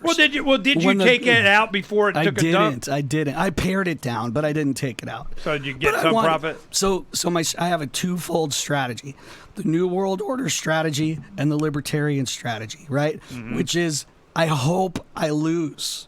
I hope, because if I'm losing in my portfolio, the world is winning. And if I'm winning in my portfolio, the world is losing, but at least I have a little cash to go down while it's going down the tubes. You got to have a strategy. So, hey, I mean, it's not $1 million, but, it's a chunk of change. I mean, did you come out okay at the end of all this? I pared it down, so, it's ebbs and flows, but there's a definite strategy behind it, and I'm positioned to where, if the market crashes or if the globalist grifters take, all it is a grifting scheme. It's all it is. It's the grift. All the intelligence agencies, everything. It's just extortion and grift. All the surveillance. It's just extortion and grift on a global scale. So once you get that, they don't give a shit about you personally. All they care about is extortion and grift, and the control aspect is solely to ensure that the grift can continue. That's it. That's all they care about. Wow. Extortion and grift. And, Ernie, this is what I want to say when we go back on air. So anything that's weird in the news, where it's some weird, seems like a coincidence, something weird's going on, always search whatever that is and Epstein or whatever that is and Teneo, and you'll get your answer. That was one thing that kind of started me doing this thing with James was and working on that. And there's a big article. There's a freaking book in this. And it was, John here, he goes, do a search on Teneo in Ukraine. Boom! And I go, oh my goodness. And have you been using the search engine on Freedom's Phoenix lately? No, I'll try. Okay, I'm telling you. It's awesome. It kicks the crap out of Google. All right, I'll use it. Because I go in and all this stuff is just gone. Teneo and Misfood, Teneo and Halper, Teneo and, who was that other guy, George something, who was in Uranium One, Teneo and Clinton, Teneo and Epstein, Teneo and St. James Island, or whatever Teneo it's called. has not gone away. No, just search Teneo and whatever the hell's going on, and you'll find your answer. Or Epstein. If you can't find it with Teneo and that, then look at Epstein and that, and you'll find it. Oh, do you remember how they found the bones of the trafficked children in the middle of the Arizona desert, and then the feds came in to investigate, and their answer during the investigation was to plow it all under? And then 6 months later, it happened in New Mexico. They found a camp out in the middle of the desert, bunch of children or bones of children, and then the feds come to investigate, and their answer was, let's just tractor it all under, and then that's the end of the investigation. Yeah, there was some Muslim commune out presumably. Yeah, well, but it was the freaking train. It was the train of kids to Epstein in New Mexico. It's time for Declare Your Independence with Ernest Hancock.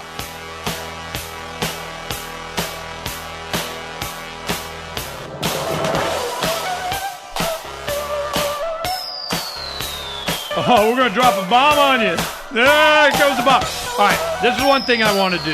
We're going to make use of this. This is kind of the cool part of what I do. This is where I really enjoy this. We had a Georgia listener, and that's all I know. I'm a Georgia listener because it's always P.O. Box Atlanta, Georgia. So it's a Georgia guy. And every month he'll send me, some junk silver. It's just encouragement, support and kind of, the track this. I mean, that kind of thing. So he sent me a bunch of silver, a 10th ounce gold piece. I know you like silver, but everybody needs a little bit of gold. Less than $600. Less than $600 value. Really? Yeah, it is. It's less than that. But I mean, why is that significant? Is that like a gift thing? Mm-hmm. Really? Mm-hmm. All right. Well, he's keeping it in. That's cool. That's cool. Thank you, George, Mr. Listener. But I'm going to put your money to work.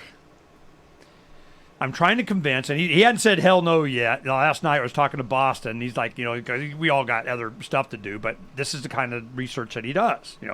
He dissected that freaking as a young man. His first book was on the IRS, and then hologram of liberty on how the Constitution, where that came from, and so on. There's Boston Gun Bible, on privacy, hell, on Great White Hunter Safari Dreams, and Great White Hunter doing tracking and guiding and so on in South Africa and whatever. So I'm going, and I said, I got with Mark Stevens. I said, Ventures in Legal Land. It's worth $200 to me if you can find just the origin story for this occupancy thing. Now you're saying Chicago fire had something to do with it. I think. Yeah. So it might have been that. Some guys said, well, it was after the Civil War and they kind of turned everybody into a 14th Amendment citizen thing, and they did, and your land's ours now kind of crap. And then, of course, 33 and FDR, and then on and on and on. It just kind of layers upon layers. But it's all started during the Progressive era. It was into the 1800s. So then you get into Tragedy and Hope and Cecil Rhodes and, Richard Grove and James Corbett people. And you're going, there was a philosophy. There was something. It was a socialist kind of mentality, and then they beat you in the head with it in your government schools. It was the Fabian Society from Britain. Orwell was in it. H.G. Wells was in it. Yeah. Huxley was in it, and his brother, Julian Huxley, who became the first secretary of WHO, World Health Organization. If you were going to because their goal was to bring the United States, the freaking, ne'er-do-wells back into the empire. Back under control. We need them. Yeah, you got a bunch, and we want to be part of ours. Damn it! And it was there's a tactic and a technique, and it's the Sith Lords of whatever the hell. It's a dark side of, and freaking Soros looks like Palpatine, whatever his name is anyway. Children's stem cell transfusions. Okay, where'd that jump in? Oh, it's the billionaire transfusion program. Oh, for them staying young and all that kind of stuff. Well, there's a reason why there's child trafficking, and it's not just all for those guys' basers' desires. They want their stem cells and their plasma. Taryn Lupo saw on Freedom's Phoenix, and in his book it has all these headlines from Freedom's Phoenix, the way he structured it, and it was an article on how older mice were made young by direct transfusions with younger mice. This isn't new. Let me finish. Let me finish. Okay. So what he did is he goes, I'm going to write a book. It was called One Nation Under Blood or something like that. And what it was this very technique that in the future, this guy, he's at some tax protest and he gets hit on the head and he wakes up 10 years later, that kind of thing, and his family and whatever. And what had transpired during that time, the children found out that their blood was worth money, and they're selling their blood on the black market. And then it got to where, it's a Social Security thing. The older people they deserve that from each according to their ability. So they just, milk the kids and kind of, get the blood to keep the old young. Let's go back in history. Is this new technology? The elites have been doing this since at least the Middle Ages, if not thousands of years ago. Where do you think vampire stories come from? Oh, there's this monster that comes in the middle of the night and steals children and drinks their blood. Vampires. It's bullshit. Excuse me. It's bull duty because it was elites who were stealing children from adults, drinking their goddamn blood to get the stem cells, and then they made a cover story of, there's these monsters out in the forest. It's so stupid. They've been doing it for hundreds, if not thousands of years, drinking kids' bloods because they knew that, they didn't know stem cells at the time, but they knew the blood of children would revitalize them. At least drinking it has a much lower effectivity than injecting stem cells, but they knew that there was something there back in the 1400s. And the biggest thing is they're willing to try. Willing to try. They're doing it. No, I know. I mean, systemic hey, this will make it. basis. Hey, Fred. We can take off a few months. You feel better if you drink this kid's blood. We'll bring that kid over here. Bring the one kid, trains. Why do you think there's a cloud of war, a perpetual cloud of war? Before we run out of time in this segment, I want to finish this part here. So anyway, we have, I talking to Boston, and I said, look, Mark Stevens, to give me the origin story for this philosophy, them taking the land. I want to know where in America that started. There was, I guarantee you start America, peace out, homestead, get your land, go, it's yours, and there's not a permit if we don't care, okay? Go start your own town out in the Lone Prairie of don't give a crap. And at some point, they were like, nope, we got it, we rule you. All right, well, maybe in your town or maybe in your whatever, but out in the desert, unincorporated I'm on the land of bite me, I'm going, where did that, what's your origin story for that? What was the public outcry? Who manufactured that desire? You know, it takes money and resources and politicians and graft and, you know, to build this and an education system. So it seemed, I go, you need so many segments to make that happen. They have to be overlapped. There has to be a plan.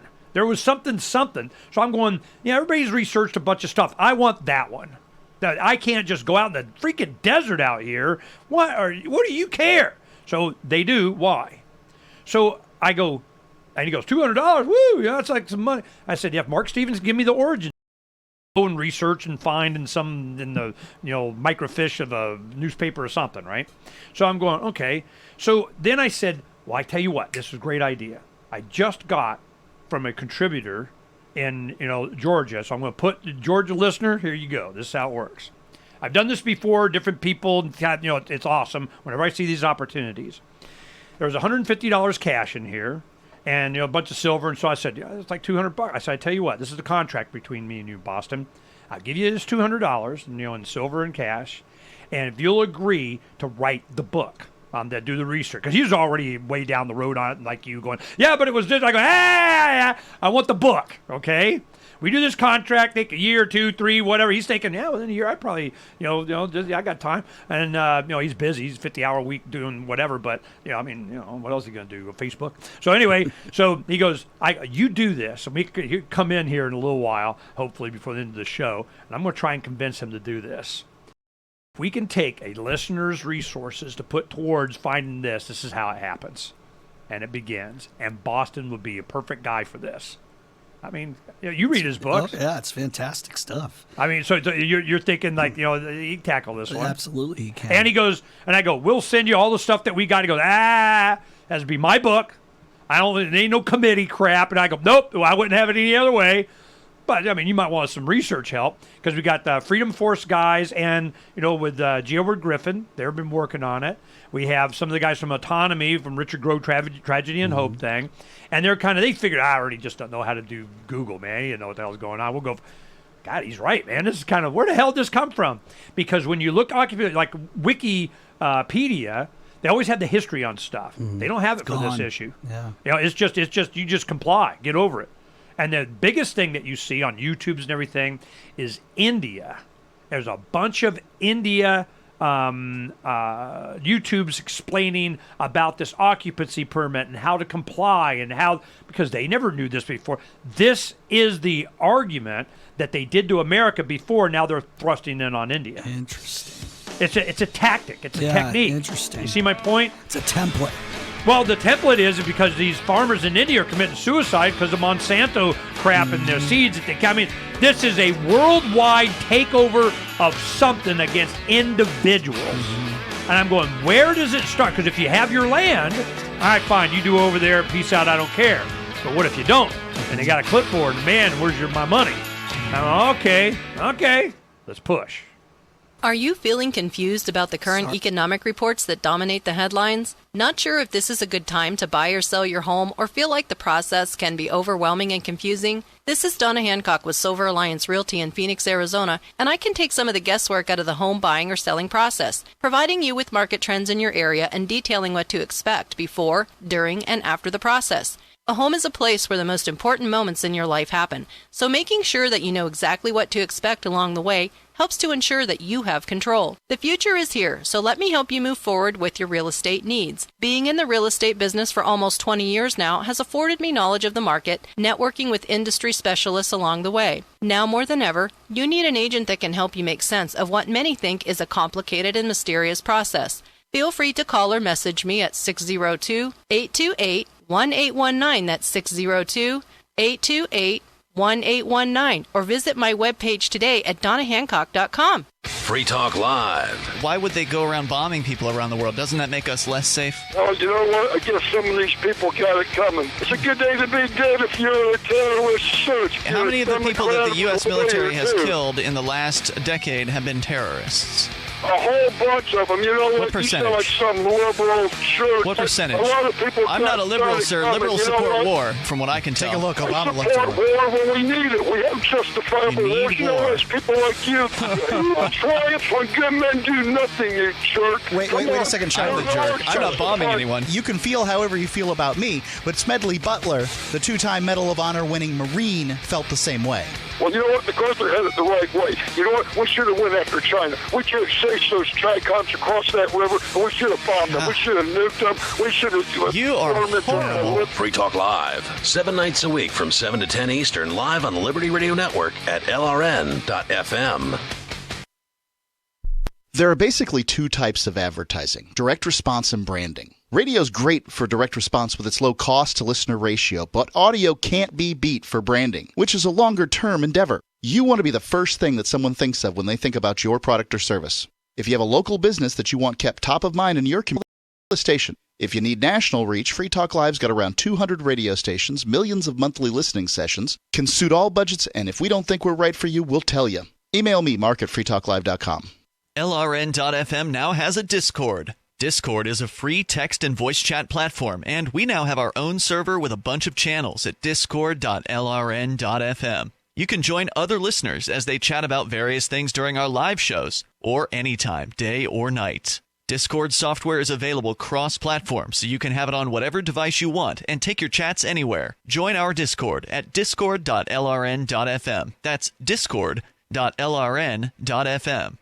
The political world is a maddening cesspool of corruption and lies. Nobody tells the truth. Nobody keeps campaign promises. Nobody obeys the Constitution. Nobody puts the people first. How can we ever escape this web of tyranny? Vote for nobody. Hi, my name is Nobody. I'm running for governor of New Hampshire because nobody knows how to live your life better than you do, and nobody deserves that kind of power. I want to put you back in control of your money, your lifestyle, your work, your body, and your life. Nobody should rule you but you. New Hampshire convicts many people of so-called crimes that should never have been prosecuted. If elected, I will pardon every victimless crime in New Hampshire history. This includes drug, gambling, prostitution, gun, and driving offenses. Nobody should have a criminal record when they have not harmed anybody. Wouldn't it be nice to have nobody telling you what to do?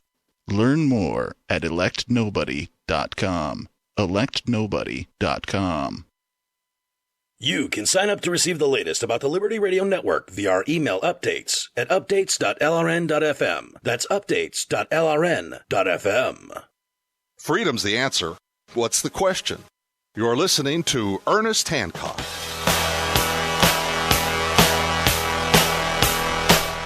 Welcome back. Yeah, we're yakking it here. You know, one the things that I'm looking this up because I sent it to the boys and we were talking about some stuff here, and I'm going, was it this? It was a graphic that, oh yeah, here it is.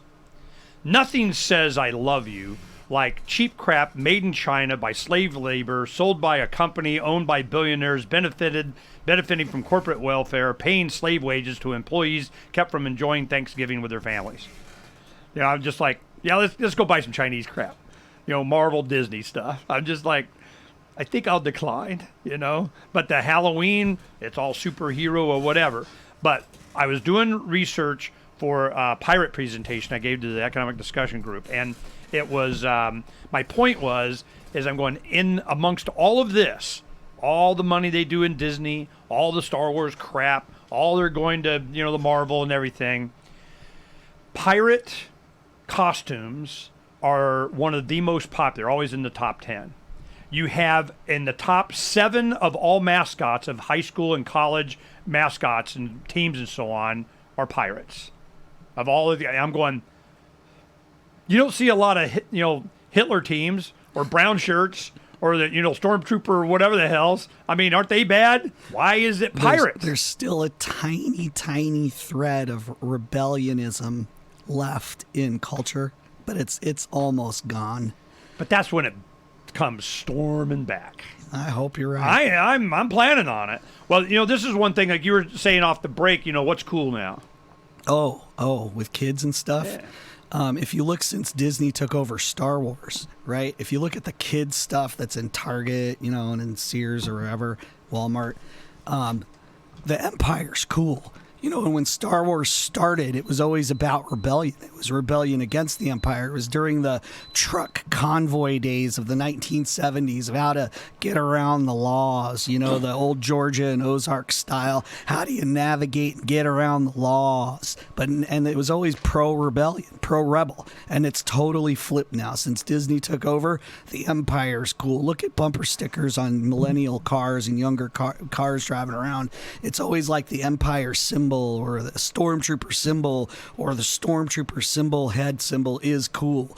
It's all about the Empire now since Disney took over. The Empire, it's on the kids' bed sheets that they sell in Target. It's Stormtrooper helmets and Darth Vader helmets. Yeah, I want to, you know, this would make me feel better. You know, I wanted to finish what I wanted to do about this contribution from Georgia. We're going to take care of that. We'll get this guy. I'm on this thing. This occupancy thing. It's an interesting. You think that's worthy to know? There's something to it. There's something to it. When you peel the layers off, it's going to be interesting what you find. Right, and we got the right guys on it. You know, Boston, me, John. You know, Mark Stevens. You know, because a lot of people, well, how you do it, and you got the bar and the French flag and the jurisdiction. I don't give a crap. I want to know one thing. I want to know the origin story for where they convinced Americans that you couldn't live on your own land, but you can occupy the freaking sidewalk. I want to know when that happened. Let's get to the punchline of it, where we think it's going to land. Right? Okay, wait, before we get to that, I want to do this. How much time I got? Yeah, I want to get this done in this hour. This is the story. It was one of these silver dollars, and just a separate one. This one I keep and kind of, you know, and it's mine. All right. Ernest, this 1878 silver dollar is one of my favorites, and I want to pass it on to you. The silver dollar was struck at the mint 2 years after George Custer made his fatal mistake at the Little Bighorn. 1 year into the Rutherford B. Hayes presidency, 20 years before the American-Spanish War, and 35 years before the creation of the Federal Reserve. It was created when the country had sound money. In 1878, it would buy 1 bushel of potatoes or 4 dozen eggs. Presently, even with the suppression of silver prices, it can be traded at the coin store for 16 current dollars, FRNs, and purchase at least 8 dozen eggs or 35 to 40 pounds of potatoes. A single $1 note will buy 6 eggs and maybe 2 pounds of potatoes. One can only imagine the hundreds or thousands of times the silver dollar traded hands for goods and services. Places like the general store, clothing store, feed store, blacksmith shop, tavern, saloon, and church offering plate. I hope this silver dollar will outlast the Federal Reserve and have a second life in the exchange of goods and services. I sincerely hope it brings you luck while you have it. Best wishes. Merry Christmas, Georgia listener. That's awesome. It's awesome. Yeah. So I'm going, you know, you think about it, it just kind of brings a tear to my eye. I'm going, wow, the thought behind this, that this silver dollar has been in transaction, bypassing all this crap for over 130 whatever years. Free market commerce, right? Where's free market commerce anymore? It's coming. By necessity. It's like what happened to Greece, and they go, and we're barter now. I mean, you know, so we have the technology, and that's one of the things that gives me hope, is that the technology is there now that we can bypass this stuff, you know, but there's always the threat, the thudding, the fear, uncertainty, and doubt. You're not allowed. And I'm like, really? Well, I'm on this quest to find, I'll get small, we'll do whatever, and we got a bunch of activism and things that's coming up in 2020, and Jacob Hornberger running for president has got me kind of excited. We'll see. I'll see how the libertarians respond to that. I think it's coming up pretty good. Don't forget the domain that technology, no matter how advanced it gets in quantum AI, whatever, but that technology can never touch, which is human-to-human relationship, human-to-human interaction. Handing a coin from one human to another doesn't require cell phones. Which is why they want to make it illegal as hell. Of course. You know, this is like, we don't have cash in our society anymore. We don't have but precious metals, and they suppress the crap out of it. When you sell some piece of crap and you can get $20 from whatever in the garage sale, and then you do it and it gets you some silver, everything that you get silver now at these low prices, you're going to be, whoa, you're out ahead. There was a link I followed on Freedom's Phoenix the other day, and it landed on this article. I think Zero Hedge had posted it, where they said, what's the total amount of silver above ground right now out in the world? And it works out to about 4 ounces for every single human being on Earth. If you assume 7 billion humans, it's about 4 ounces per every human being. I'm shocked it's that much. But someone's hoarding it, right? Someone's hoarding it. They don't want the humans to have 4 ounces of silver each. What do you mean? They want they want people to be focused on buying the next Disney plastic toy from Hong Kong, not keeping a silver dollar in the kids' bank. I have been, when we had our kids, we started doing silver back in 6, 7, 8, started getting more serious about it. And when we could see what was coming. And then, of course, during the Levolution and everything. And our kids were they're in high school, junior high school. And you get a 10-ounce bar, which back then was like, nothing, $60, $100, I think $120 at one time, I got a bunch. And I go, we put those in their stockings. Well, of course, they thought it was an iPod or something, They go, oh, look at it's Dad. a rock. You gave me a rock. Yeah, it might as well have been a lump of coal, okay? So they put it in their top drawers and whatever. And then when silver shot up to, $40-something at one time, they're going, whoa, all of a sudden now, whoa. $400. Yeah, Dad, thanks, man. I go, yeah, who's your buddy now, okay?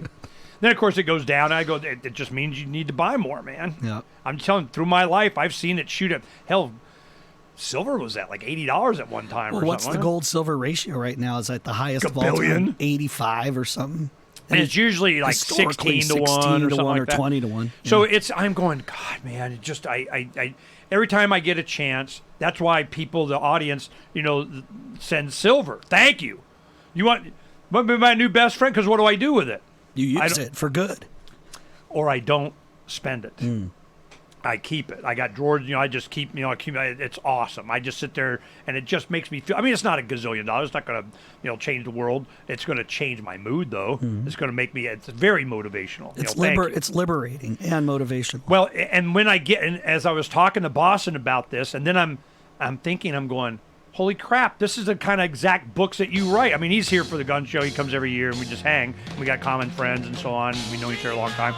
But I go, and he's getting some mention. He goes, yeah, you check that. I go, oh, and I ran in here and got this, and I gave that presentation. I go, we're going to take a listener's resources here, some cash they put in, Merry Christmas to me.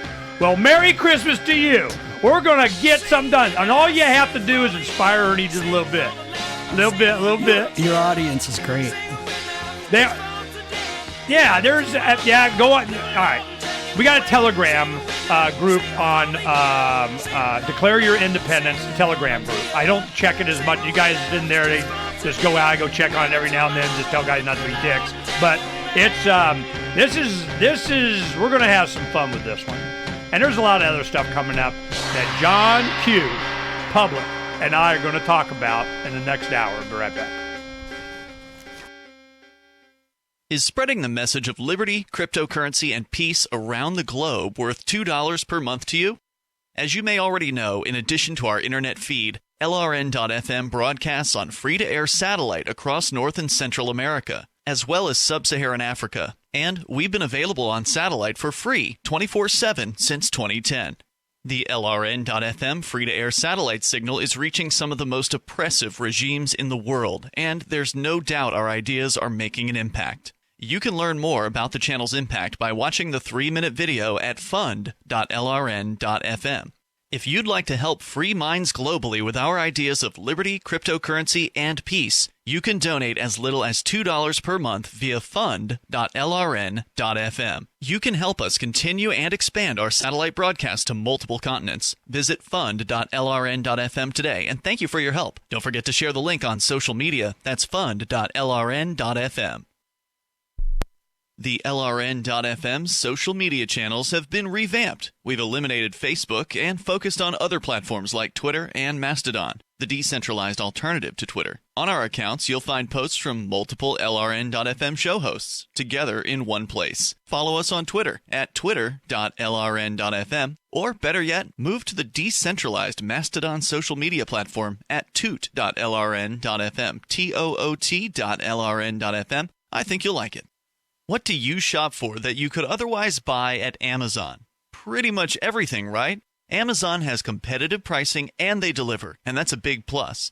If you could plan ahead in your shopping, would you be interested in saving up to 33%? There's a catch. You have to do your shopping in Bitcoin. But imagine those savings. It's like a huge raise. All you have to do is go to saveitpurse.com. We've saved thousands, and you can too. Plan ahead and save. Saveitpurse.com. Declare your independence with Ernest Hancock continues after the news, live on the Liberty Radio Network at LRN.FM. This is the Liberty Beat, your daily source for Liberty news and activist updates. Produced in partnership with SNLS News and listeners like you. Online at libertybeat.news and snls.news. I'm Mick Murrow with your latest edition of the Liberty Beat. Gold is trading at $1,476, silver at $16.96, and Bitcoin is trading around $7,378. Today's prices are brought to you by InnoScale. Take off with Managed Cloud. Looking for a safe, secure way to store your important files online? Let InnoScale handle it for you. Their high-availability cloud servers are the perfect solution for clients needing one or more secure, scalable servers with built-in hardware failover protection. For details, see them online at innoscale.net.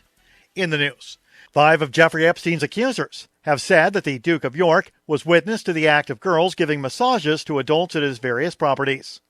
And now the accuser's lawyer plans to serve subpoenas to Prince Andrew to testify as a witness in their cases. While the prince contends he did not witness or even suspect any activities for which Epstein has either been convicted or accused, the lawyer for the 5 women, David Boyce, says the Duke of York may have important information related to their cases. The Mind Unleashed reports the subpoenas have been prepared, but must be signed off by a judge after the prince sets foot on U.S. soil. He can then challenge the subpoenas in order to avoid providing evidence if he wishes.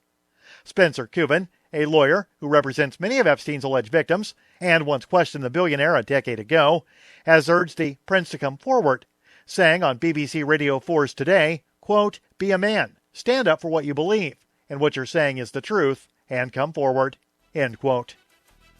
The Liberty Beat is sponsored in part by Brave Botanicals. High-quality kratom and CBD at reasonable prices with excellent customer service. Brave Botanicals is activist-owned and mission-driven and believes so strongly in the power of kratom, they're giving it away for free. Just go to freeounceofkratom.com for a free ounce of kratom delivered to your door. Just pay shipping. That's freeounceofkratom.com. This is the latest edition of the Liberty Beat. Find us online at libertybeat.news and snls.news. Your news now continues. Despite having gotten away with murder, Neighborhood Watch volunteer George Zimmerman has filed a $100 million lawsuit against the family of Trayvon Martin and attorney Ben Crump, claiming that they engineered false evidence against him. The Mind Unleashed reports that Zimmerman, who was acquitted of homicide charges in the 2012 shooting death of 17-year-old Trayvon Martin, is being represented by high-profile lawyer, founder of Judicial Watch and Freedom Watch, and former U.S. Department of Justice prosecutor Larry Klayman, in a lawsuit seeking damages for defamation, abuse of civil process, and conspiracy. Martin was shot and killed February 26, 2012, when he was returning to his father's home, whom he was visiting, after purchasing candy at a local store. Zimmerman reported Martin as suspicious in a call to police. Zimmerman claims he followed Martin after making the call and was attacked by the teen before killing him. Martin was unarmed, carrying only the Skittles and a drink he had just purchased. The Trump administration on Wednesday announced new measures that would end food stamp benefits for nearly 750,000 low-income people. The new rules would make it difficult for states to gain waivers from a requirement that beneficiaries work or participate in a vocational training program, according to a report from Bloomberg.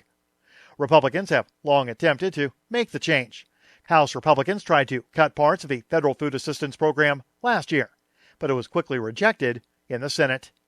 The new requirements by the Trump administration would only target able-bodied recipients who are not caring for children under the age of 6. Sources said the measure would be one of 3 enacted by the Trump administration to wind down the massive federal food assistance program. The measures are expected to boot nearly 3.7 million recipients from the Supplemental Nutrition Assistance Program, known as SNAP. Support for the Liberty Beat comes from the Conscious Resistance Network, featuring videos, news reports, and articles from a spiritual anarchist perspective. Experience the Conscious Resistance at theconsciousresistance.com. How would you like to have your business featured on the Liberty Beat? You can. Just send an email to libertybeat@snls.news for details. This is the Liberty Beat, produced in partnership with SNLS News and listeners like you. The Liberty Beat is online at libertybeat.news and snls.news. I'm Mick Murrow, reporting for the Liberty Beat, reminding you, spread liberty with a smile. When 16-year-old Jeffrey Patterson died in a car accident in February, he didn't just leave behind grieving friends and family, he also left a significant web presence. In a tribute to their son, Jeff's parents have continued to update their son's blogs and social media sites, including a blog called Shitbirds Everywhere. Well, Jeff used his blog to make fun of stupid shitbirds. And now that we're doing this, it's like part of him is still alive. Yeah, and then when I post a picture of some shitbird who has a stupid ankle tattoo or wears some retarded hat, I feel like somewhere he's smiling. He hated retarded hats so much. Whenever we get a comment calling Jeff a dumb fag for making fun of a handicapped person on a rascal scooter, well, it's like he's still here. Jeff would have gotten such a kick out of that fat shitbird. He really would have. This is the Onion News Network. And now, live from the studios of Freedom's Phoenix, Ernest Hancock. Believe me when I say we have a difficult time ahead of us. But if we are to be prepared for it, we must first shed our fear of it. I stand here without fear because I remember that I am here not because of the path that lies before me, but because of the path that lies behind me. I remember that for 100 years we have fought these machines. And after a century of war, I remember that which matters most. We are still here! Today, let us make them remember. We are not afraid!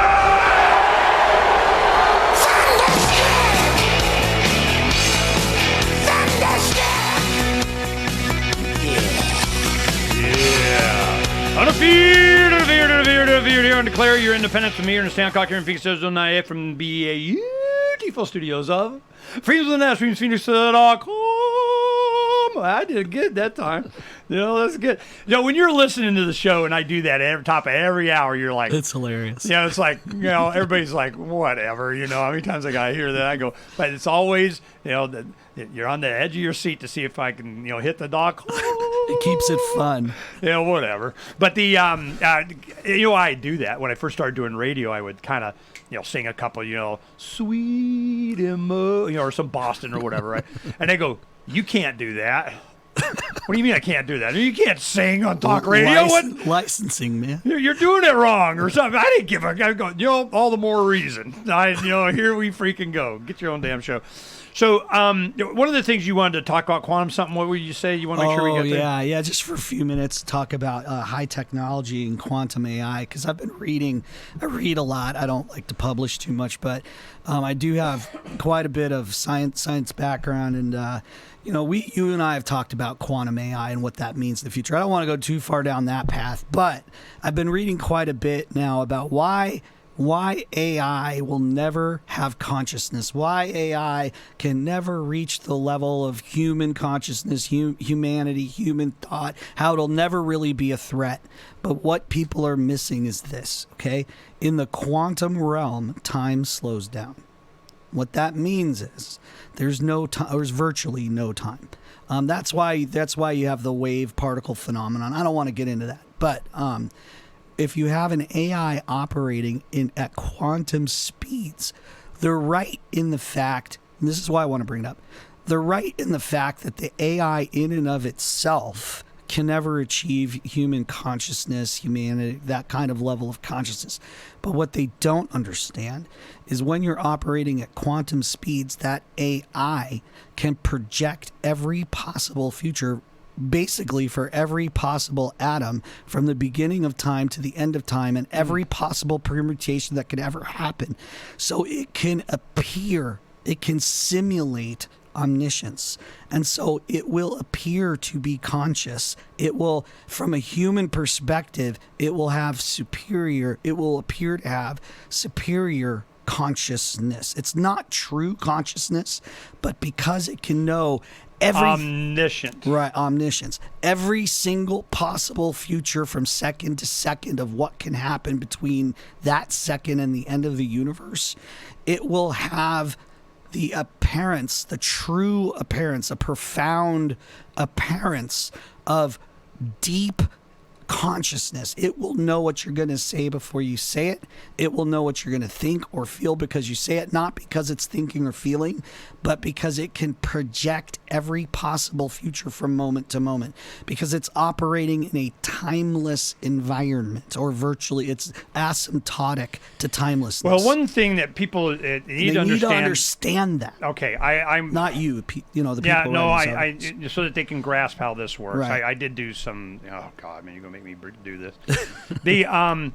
Imagine this.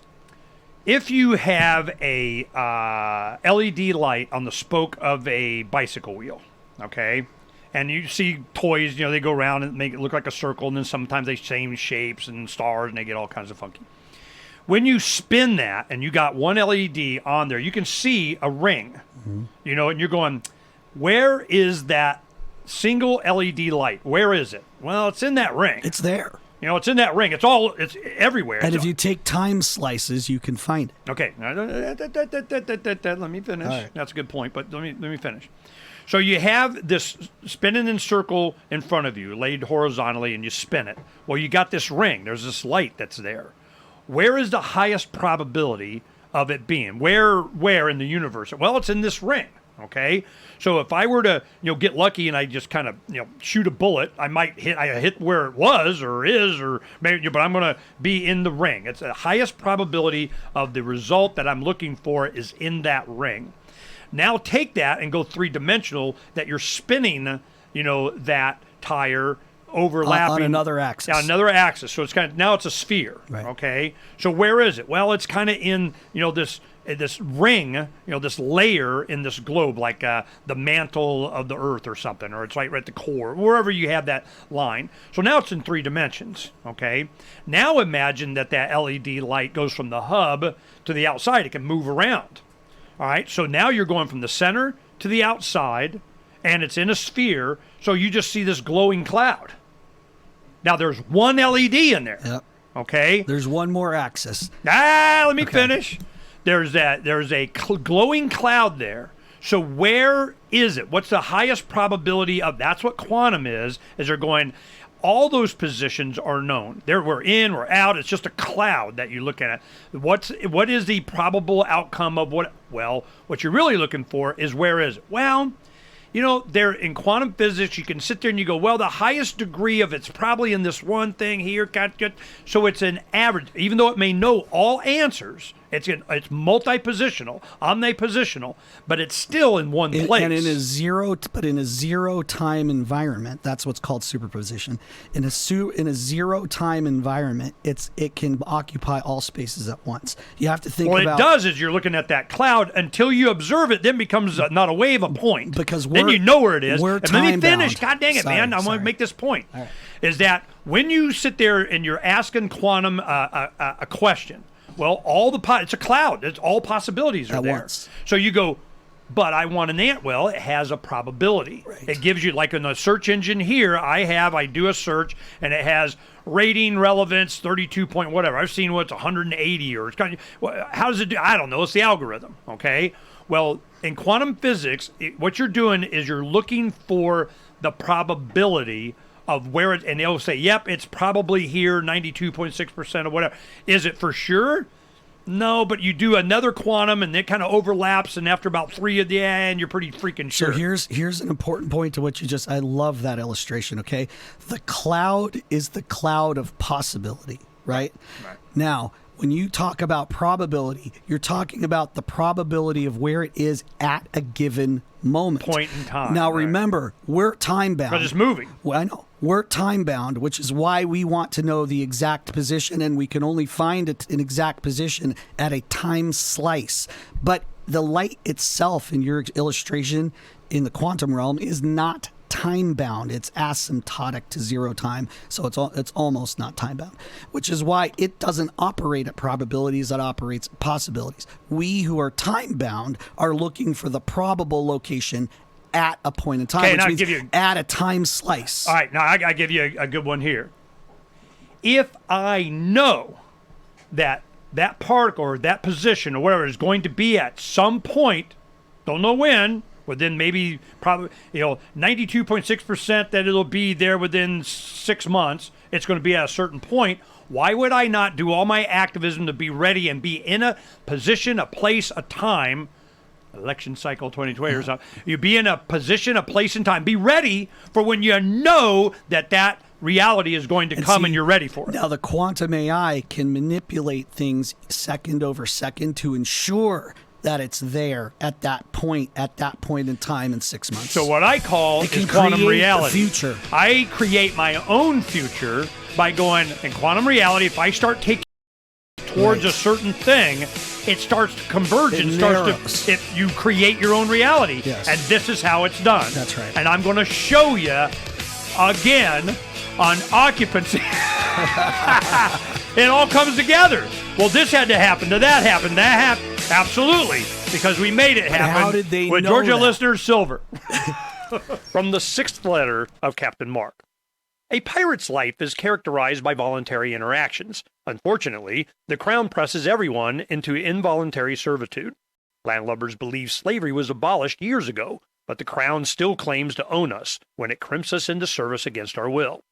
Given sufficient ambition, it would gladly draft thousands of hapless victims to kill or be killed. It's simply slavery by another name.